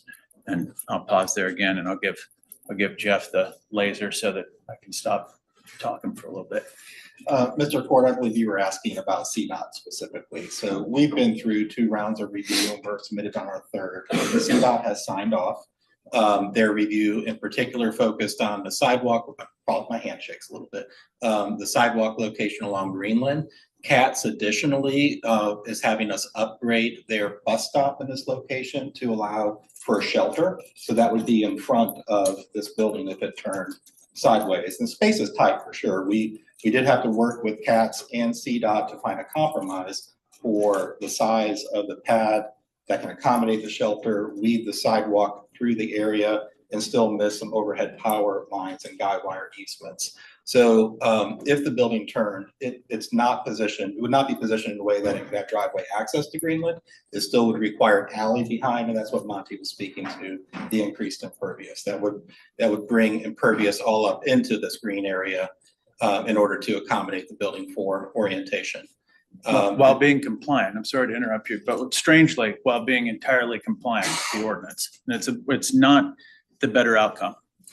The driveway is a type 2 modified horizontally. What you're seeing just from plan view, that's the arrangement of what a type 2 modified driveway looks like. In profile and grade, it climbs above the street so that you cross the sidewalk at a normal sidewalk elevation before it continues on it to the alley.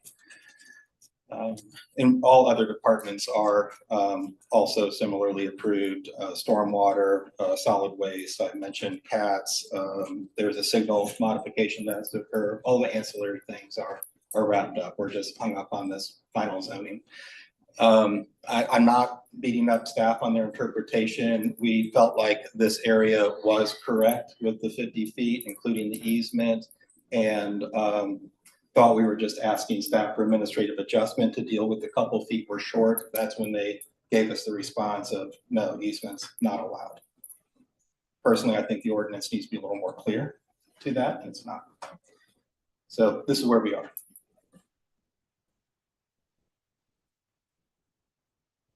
Any other questions from the board?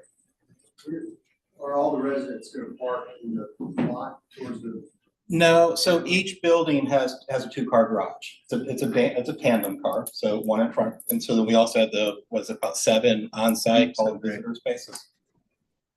So it's pretty well parked for 19 units. Question, is the height of the buildings gonna be 48 feet? And what are the widths of each sublot? We are capped at a maximum 48 height. That's the maximum allowed in the ordinance. And the width of the units are 16. 16 feet. 16 feet. You've spoken more succinctly than Mr. Rich yet.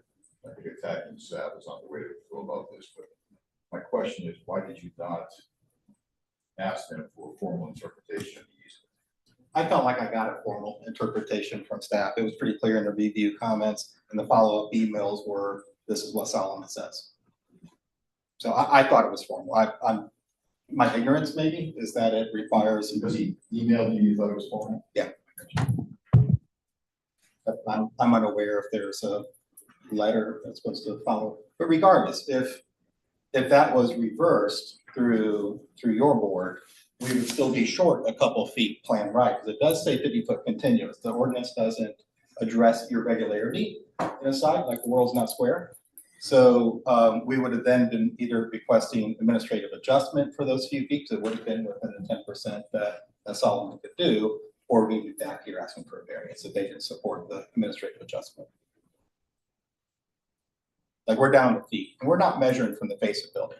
We are measuring from the sublot. So John's example of the units across the street, where they're 51 feet from building to building, if those were townhouses for sale, they would be more like 46 feet building to building, and they would not have enough open space to comply if those were being built today.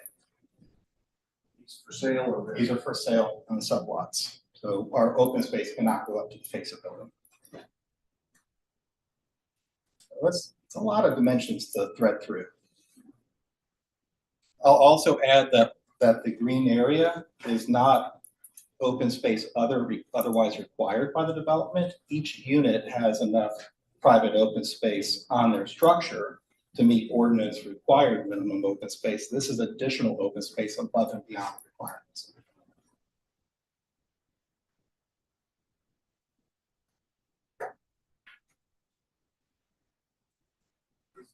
Area under the power line easement, is that counted as open space as well? That's the interpretation that it's not.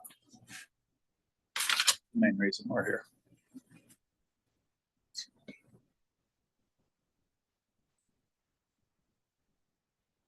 Well, no. It's not like. If you want an interpretation and you want to appeal Solomon's decision, that would be kind of, but you're here because you want to override completely 2 steps, just kind of making it all 1 step. So I think there's a little bit of confusion here about the process. That's right, Mr. Shea.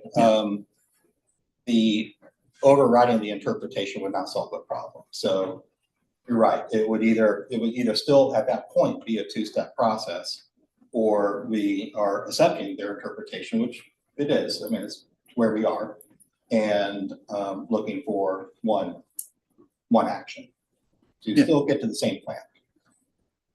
Yeah, we recognize that the application is what it is. We're asking for a variance that reflects the net of what it is that we have for us, or we're not asking for an interpretation. We're asking for a reduction to between 23 and 46 or 47 feet from 50.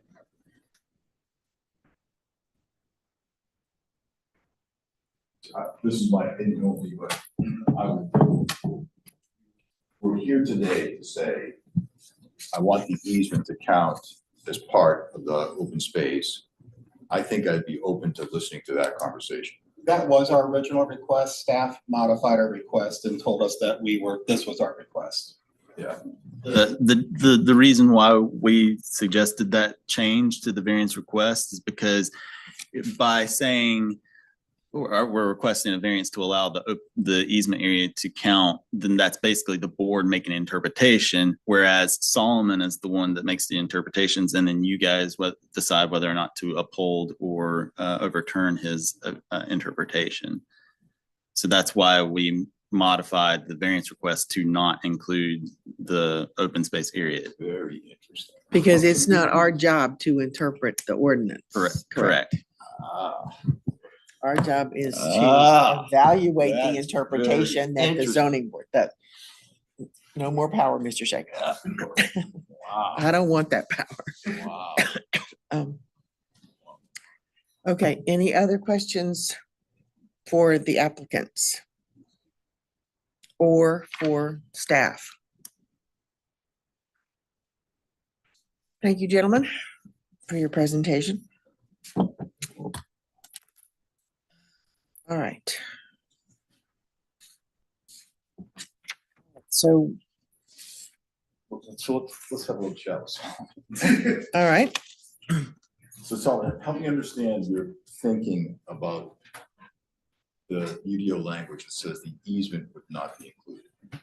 So when we were creating the ordinance, what we said is we were putting language in it that says the easements don't count, because what happens is Duke Energy, any of those entities go in there and they can take those trees out anytime. So think of it like in your single family home, even though you have open space, but think about where those transformers are, you don't, and typically it's like good design. It's like you don't want to put open space and then put those transformers in there, because again, like kids and stuff, you don't want the people going next to it, because those entities at any time can come in there and rip out. Duke is notorious for, hey, those trees are going into lines. We're just going to go DD and nuke them. And they can do that because again, that's the point of these, because again, you know, as I tell people all the time, you want Charlotte water for us when we have those easements. You want us to be able to go in there and fix it as soon as your water breaks. You don't want us sitting there saying, hey, now I've got to cut through your pretty open space and maneuver, you know, bulldozers, things like that through there just to get in there and it, you know, for time. So completely makes sense. So if we had a conversation that said, well, now that easement does make this property, that was something staff was listening. So I guess to say that's something someone could argue if they were saying, hey, we want the easement to count towards our open space requirement. Because what's happening is, as part of this, think of it as, because there's this frontage, the code says for you to front on common for open space, you have to have that 50 feet. So staff came up with that dimension of 50 feet. So what we did as we were modifying their request, saying, hey, it's not really, if you don't want my official interpretation, because again, think of it as kind of, I guess, getting back to what, you know, again, me and Jeff have known each other for a while, so it's not we're in an argument here. It's just kind of think of it as when staff gives comments, if there's something that they're unclear, they say, hey, what is this? I will say, hey, you need to put this on the plan and say, this is what we're then it gives the applicant the opportunity to say, hey, I want an official interpretation from you saying what this means. And I think what's happened is, again, being fair to Jeff, it's, hey, we will just go and make this modification. And as staff, as we were reviewing, we were saying, hey, we don't want to put the board in saying, you know, making them the interpreter. It really needs to be the applicant is asking for a deviation from the 50-foot requirement to have them front on that street. Because again, for example, the 50 feet requirement is going away. If they turn those buildings, they would be fronting on Greenland Avenue. And then it's just open space requirements. As you said, that they were already meeting, it wouldn't be to meet their frontage for that unit. So would it be staff's interpretation that is the simplest solution here? I guess to say as part of the board, we are giving options to show that, hey, that the hardship's not, it's basically based on what the applicant, again, sometimes, as I tell you, as we've talked before, Mr. Shea, that's what the applicant wants. He says, hey, this makes a better design. I think what John and our do is say, hey, you have other options. Again, what they are saying is, hey, I don't necessarily agree with your option. And this is where we're at. And then now we're with you guys, because again. well, and I mean, Kevin, I hear aesthetics. One of their argument, I mean, Mr. Ritchie was very plain that he doesn't want to turn it because the houses are going to front what he considers not aesthetically pleasing across the street, which would maybe diminish somebody wanting to buy the unit because their front would face this thing. So he would rather have it more uniform with the other buildings. But in order to do that, he's got to cut the open space almost in half. And I mean, therein lies my friction, because I don't think the board should approve things just on aesthetics. Because it's gonna be prettier if they do it this way. Because when you talk about open space and orientation, we've had a few of these cases that we've looked at. Hamilton, where were you? Well, I was gonna ask Solomon, about the purpose and intent of the 50 feet of open space on the frontage. I feel like over the 25 years I've lived here, there's a lot of townhome developments with the sidewalls facing the main street that have feels like a 15-foot alleyway up against the property line that they front that alleyway. So was there a change and we decided that no, when we do these things, they've got to have 50 feet, or if it's always been in that realm? And where did the 50 feet come from, and what's the intent?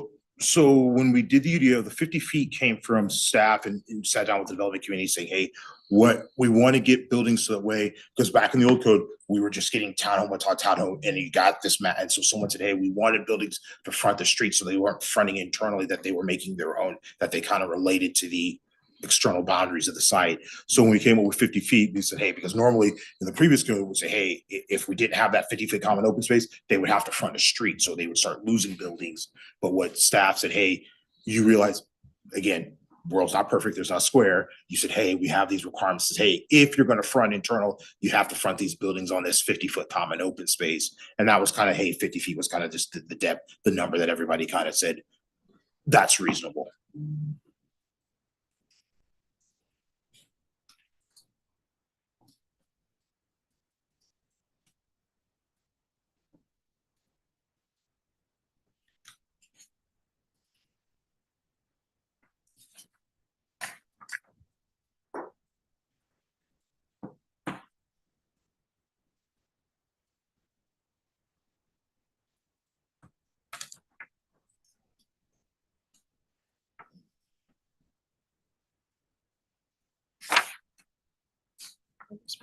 So how much of a decrease are they asking for? 27 feet. The request question? the request was, they're wanting to reduce the 50-foot from 50 to 23 at the smallest, and 43 at the widest. 43 at the widest. What's this? See, to me, that's a lot of area. I guess another question would be, I understand the restriction. This is for staff. What I understand, the restrictions on an easement are, they're allowed to put transformers, they're allowed to clear trees. But I mean, they're not allowed to build structures on the property, are they? Or what are the limits? What types of things would be built in an easement? It depends on the easement type. Yeah, so it depends on the easement type. Overall, I say in general, typically we're saying like Duke doesn't allow any easements. Right. Most utility companies don't, just because I start to damage it, but again, there are some utilities that are like, hey, you can put certain things in there because we can work around it. It just depends upon what's in there. Now, I would probably say if you're getting into like, if it's, we'll just say electricity for now, when you're getting into more three-phase transmission lines, things like that, they want nothing in there because again, it's a safety issue. Right. Because some of the homes we've dealt with have had easements. What we've been told is that like they can plant grass. The kids can go back there and play, but they can't put like a swing set or some other kind of structure that would impede either the railroad or Duke Power or CDOT getting in there to repair. And I can understand that. I mean, it's my easement, yeah, and I have to take care of it. But if I put a structure back there and then something happens and I want it fixed, then it'd probably be my responsibility to remove that structure in order for them to get back there to do it.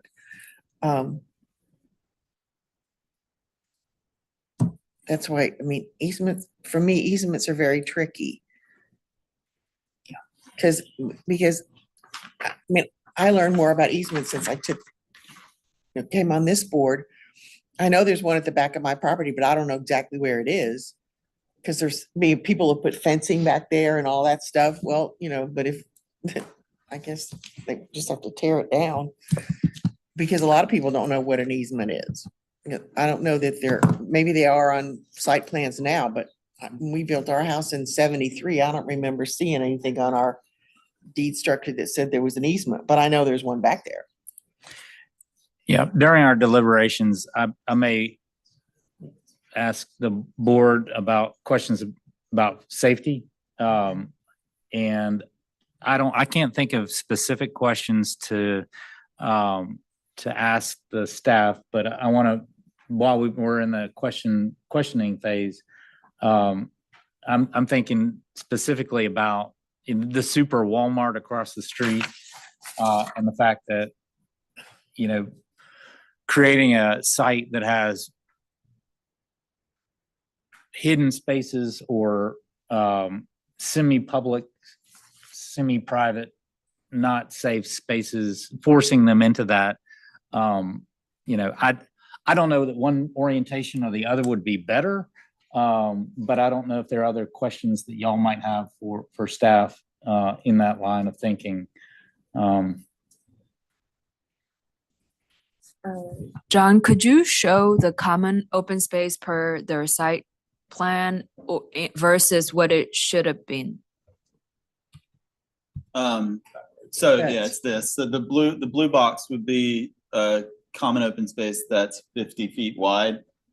And then the green area is what meets the code as it's been interpreted. So the green is what they're currently planning for. The blue is what it should have been. Correct. And so the blue is where they're asking for our approval to change, correct? So think of it as, again, agreeing with it would be they're reducing down on one portion, they want 7 feet. Right. And then the other part, they would be, it's that 23. Yeah. So, 23, yeah, there, yeah. so what happens is think of it as, so at one point you're gonna have 27 feet and the other portion, it's gonna be 43. Yeah, this dimension from here to there is 43 feet. And from here to there is 25 feet. If you think about the easement area, then that dimension to the edge of the property line is roughly 45 feet from the back of the building to the property line itself. So if the easement wasn't there, we wouldn't even be here. Yeah, because if the easement wasn't there, then it would be, they could request potentially an administrative adjustment to address the issue. Side note, you need to get Mr. Ritchie's laser. Because I like the lava. Sure, I think there might be, there's someone with their hand up in the audience, so there may be another speaker, I'm not sure. Yeah, if I think they're in this- favor. Okay, all right. Please step up, ma'am.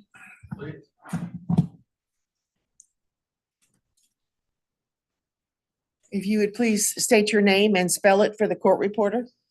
My name is Angie Lauer with ALB Design. We're the residential designers on the project.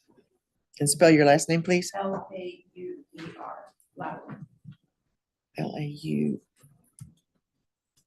Okay, Ms. Lauer, do you solemnly swear or affirm that the evidence you shall give to the board in this action shall be the truth, the whole truth, and nothing but the truth? All right, ma'am, you may speak. Anywhere.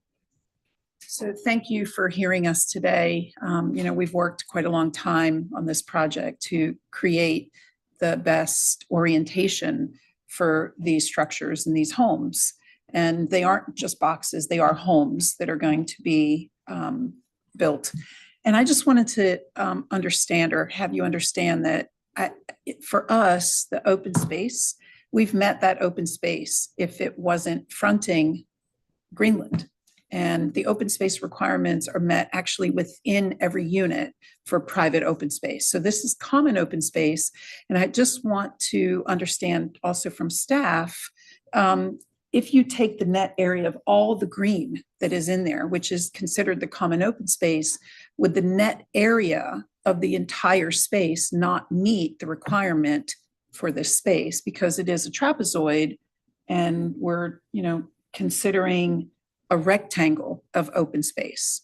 So while the spirit of the ordinance is 50 feet, But if you were to take the entire net area of the open space, not including the easement, I believe we would be very, very, very close to that net area of that 50-foot deep box by 75 foot wide. Solomon said. And so to consider that in your deliberation, I think is important. And Ms. Dryden, I think when you said that, because Monty presented what was across the street, even excluding that, what we want to do is create an experience on the property itself that each unit has this open space, that they are fronting the green. Now, while the ones on Ashley do front the Super Walmart, but we are creating different layers of an experience for each one of those. Well, they don't require open space. The only ones that require open space is building 4. And so consider the entirety of the open space in the square footage or the area calculations, if that would be considered, because then the delta would be very minimal. So thank you very much. If you have any questions for me, I'd be happy to answer them. Thank you. I appreciate that. I don't think that's gonna have much effect in this conversation because the question is, do we overrule staff or not? Right. Now, I'm with Mr. Williamson that what you designed is the best look. I think it's a nice design. It's the best look for the experience for the homeowners. Not facing the streets. It's more privacy, to your point about feeling that open space. I agree with all that. The issue is, do we overrule what staff has interpreted this to be? That's the question. So I want to be clear, I don't want you to think that you're overruling a because again, I want to make sure the applicant, it's really that, I guess because again, when you're requesting a variance, you have to show, again, you have to make those criteria. And what staff is saying is, hey, there are other ways to meet the criteria. Again, it's the developer has made a choice. And like I said, and we're just at this difference. And I guess you have to say, you thinking about it is, hey, is the 25 feet the difference? Am I comfortable as a board? Because again, what we always, as staff, we are trying to make sure to say, hey, we are not setting this precedence that everybody just starts saying, I want a variance because think about this 50 feet, because this 50 feet is, hey, this is how we are measuring this with, to say, hey, you're meeting to get your frontage type, you're meeting this. If not, think about it, is everybody will then start coming in and saying, hey, I want a variance from the frontage requirements. I know I have to meet this 50 feet, but I don't want to meet 50 feet. Now I want to meet 20, and you guys will be inundated. So sometimes as staff, we're also thinking about the long-term effects of what happens once you guys start granting variances. I get it. Thank you. Thank you very much. All right. Any other questions for staff or for the applicant before we go into deliberations? I guess the only question I have is that, so if this were interpreted to be allowable as common open space, this easement, and they were at 7 feet over, would it typically meet the criteria for staff to grant that administrative variance? So it has the staff can grant an administrative adjustment for any quantitative standard up to 10% of that standard. So we could give them a 5-foot reduction. We couldn't get them 7 feet off. We could give them 5. And there's 5 standards or criteria that you weigh that against. And they're fairly minimal. You only have to meet one of the 5 criteria, basically. And it relates to, the topography of the site. There's another one is if there's something unique about the structures or other things on the property, so the easement area could be used as an argument for that. The shape of the property is another thing that can be used when making those administrative decisions as well. So, we could definitely give them a 5-foot administrative adjustment, and we'd have a basis to do that based on the standards for administrative adjustments. But they would probably still have to be here. There's If it's Oh, if it's the 7, dimension okay. is 7 feet, then yes, that would require a variance. John, can I add to that? It's not 7 feet, it's 5 feet. The ordinance says the structure has to front open space. It doesn't say the sublot has to front open space. So staff chose the corner of the sublot for their measurement, and I've gotten 43 feet. The corner of the building, the sublot at the corner of the building is 45 feet. So we would be within 5 foot. Yeah, I think the corner of the building is here. Is that right? Yes, that's right. Yeah. So in that case, then that would an administrative adjustment would solve their issue.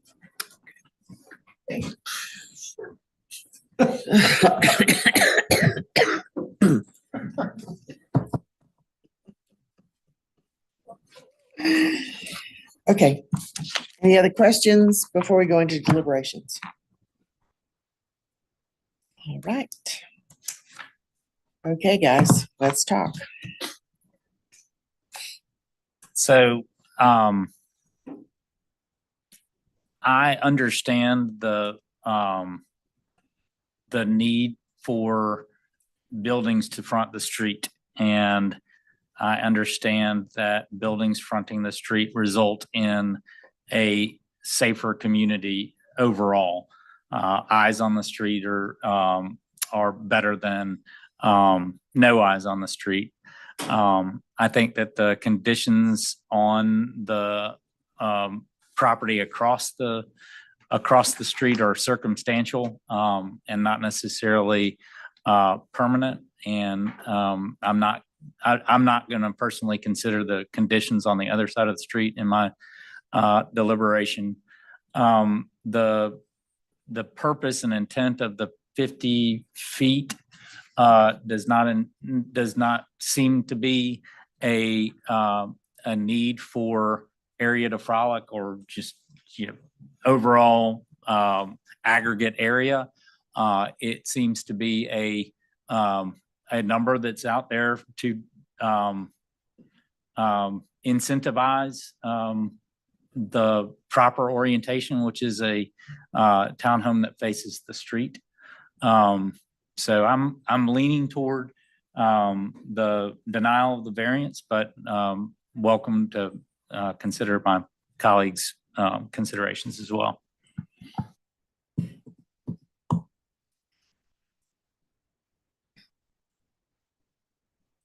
Mr. Williams? I'm leaning towards approving the variance just because I think that given the nuances of the UDO and the overall effort to create a better environment for people who want to own a home in the city, I think this plan with, given its technical difficulties, I think the plan still establishes a more suitable place for what the overall UDO is trying to achieve. And I understand that there are a lot of technical ways that I have to come up with a method of approving that, and I'm still working on that, but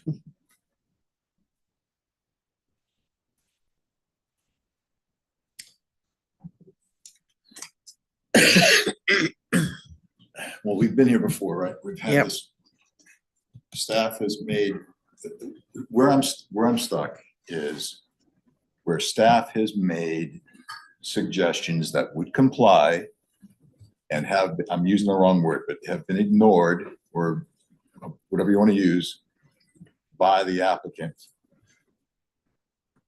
You're wading into deep shark infested waters. So I'm with Hamilton. I just lean against it because I think there are other options. Now, this meeting could have been different. This conversation could have been different had the application been about the easement. Right. So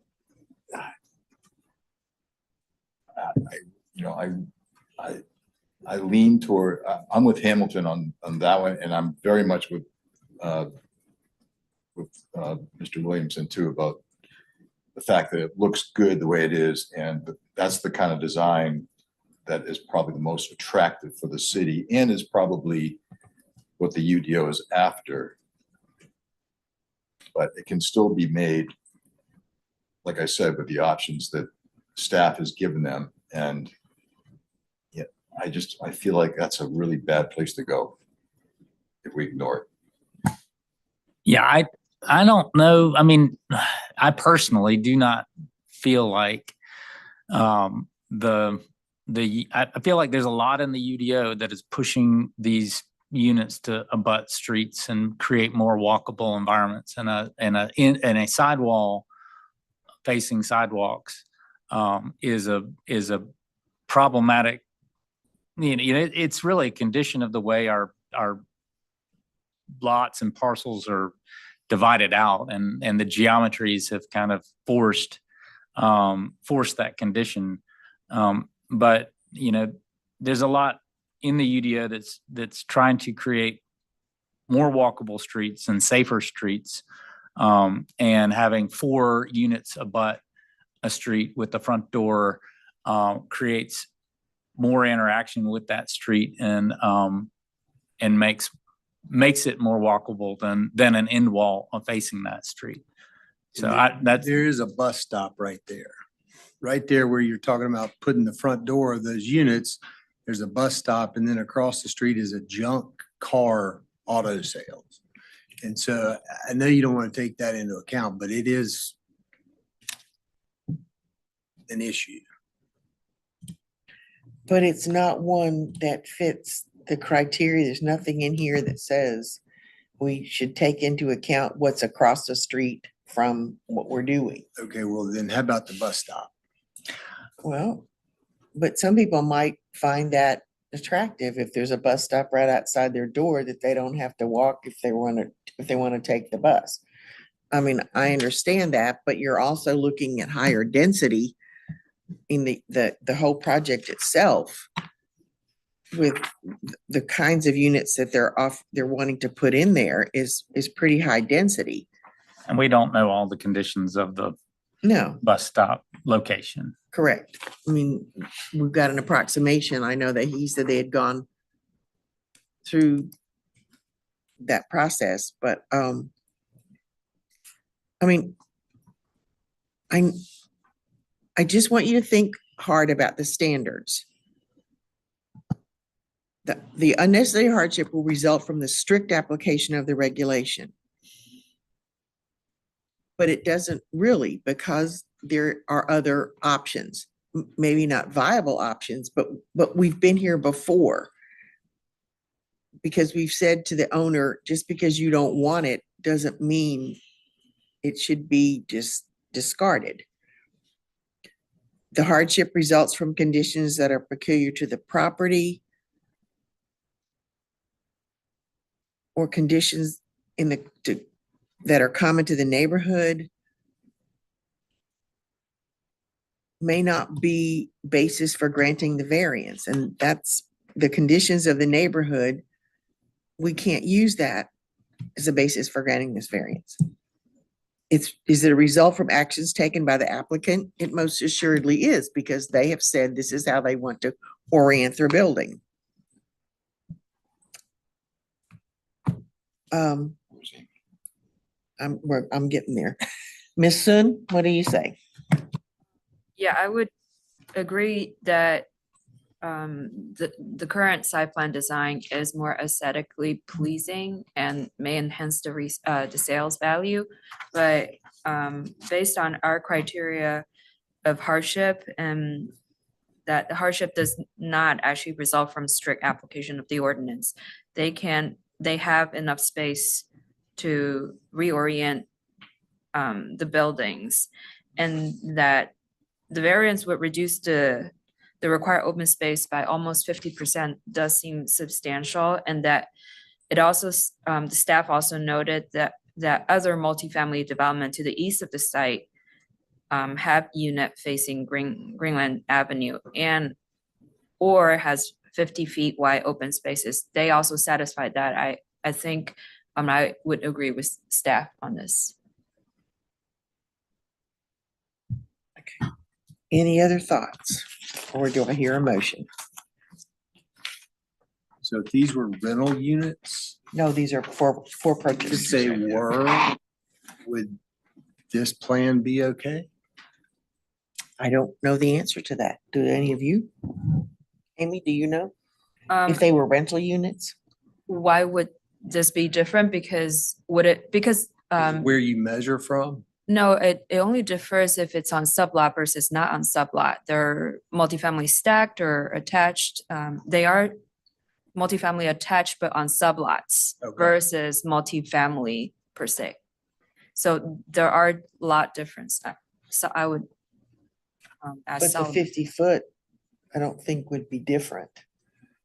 And the problem with the easement wouldn't be different.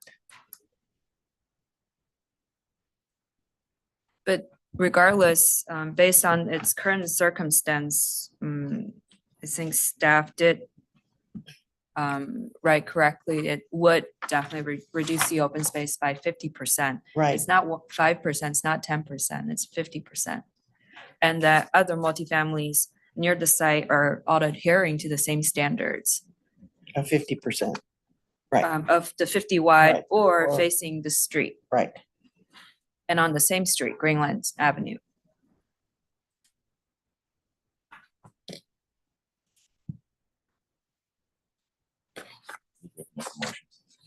Okay, I'm ready. Motion to deny, or I should say, yes, I deny the appeal for the variance. Okay, so Mr. Shea makes a motion to deny the appeal, The variance. deny the variance. Okay, do I hear a second? Court second. Mr. Court seconds. All right, Ms. Sun, Sun deny. yes to deny? No to the variance, but yes to deny, yeah. Okay, That's correct. okay. Mr. Court, Court, yes. Mr. Shea, Say yes. Mr. Williamson, Williamson, no.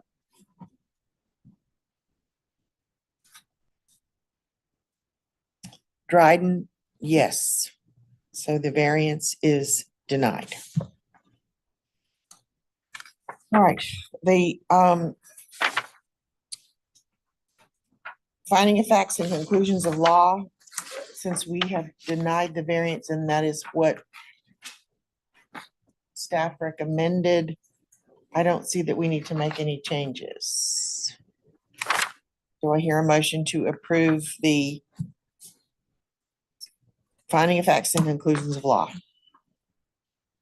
Court move to approve. Thank you, Mr. Court. Do I hear a second? Okay, second. Thank you, Mr. Shea. Ms. Sun, Sun, yes. Mr. Court, Court, yes. Mr. Shea, Say yes. Mr. Williamson, Williamson, yes. Dryden, yes. The finding of facts are approved. All right, that concludes the agenda. We need to look at the minutes. If you had a chance to look those over. I have a question for council. Yes, sir. Find my on the page it on. I read it, but Jill, are you still with us? I am, but I cannot hear Mr. Shea. I don't believe he has his microphone on. Yeah, he is that he just. Okay, we'll get closer. Thank you. never been a problem before, but Never. I saw, maybe it's a legal term. I saw something in here called in utu or something like that. No, it's minutes from last month. It's from the minutes. Which, Okay, give me 1 second to open that up. Thanks.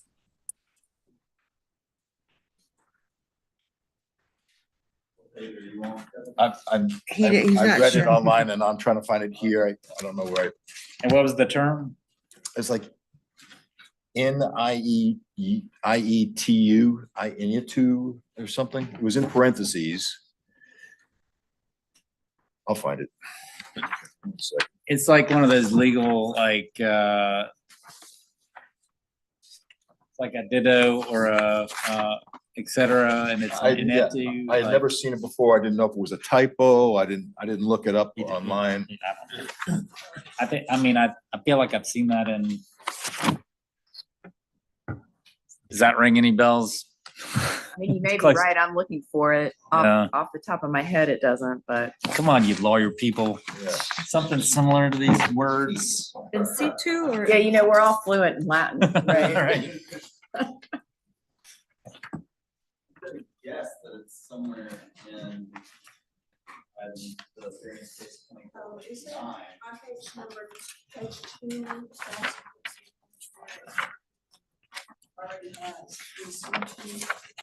Where is In that? situ.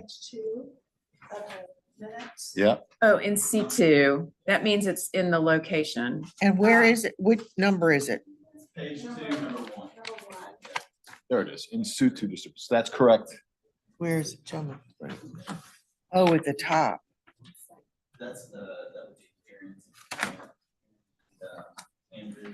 Oh, that's right, it's- That explains to.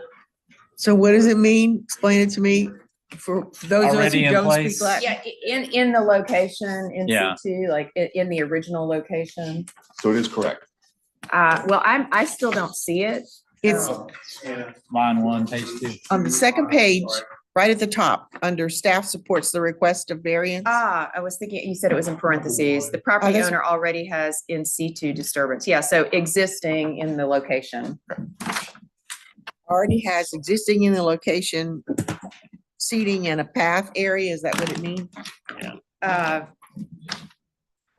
Right, no fair, whoever writes these, Yeah. putting in words that the board doesn't know. It's like Um, situated in place. I know. Yeah, I mean, that's essentially it. In C2, in the location. Situation. Just for the record, we don't have a UDO copy, nor do we have the Franklin Legal Dictionary. Correct. That's- Yes. I'll be honest with you, I know the expression more from art There you go. of law. But it's like if you see something in C2, it's in the original location. It's where it originated. Would you prefer to change it to regular English? Why start now? No, I'm good. No, now that we know what it means, the next time I see it, I'll know. It means in that location. I'm just. And when I looked at these last night, I guess I just buzzed right over that because I thought whatever it means, I guess somebody knows, but it wasn't me. I just read it. I thought John was getting pretty sharp. Very sharp. So I'd make a motion to approve the minutes. All right, do I hear a second? Court second. All right, and the opposed, all in favor, say aye. Aye. Aye. All right, aye. All right, thank you. This meeting is adjourned. There is food in the other.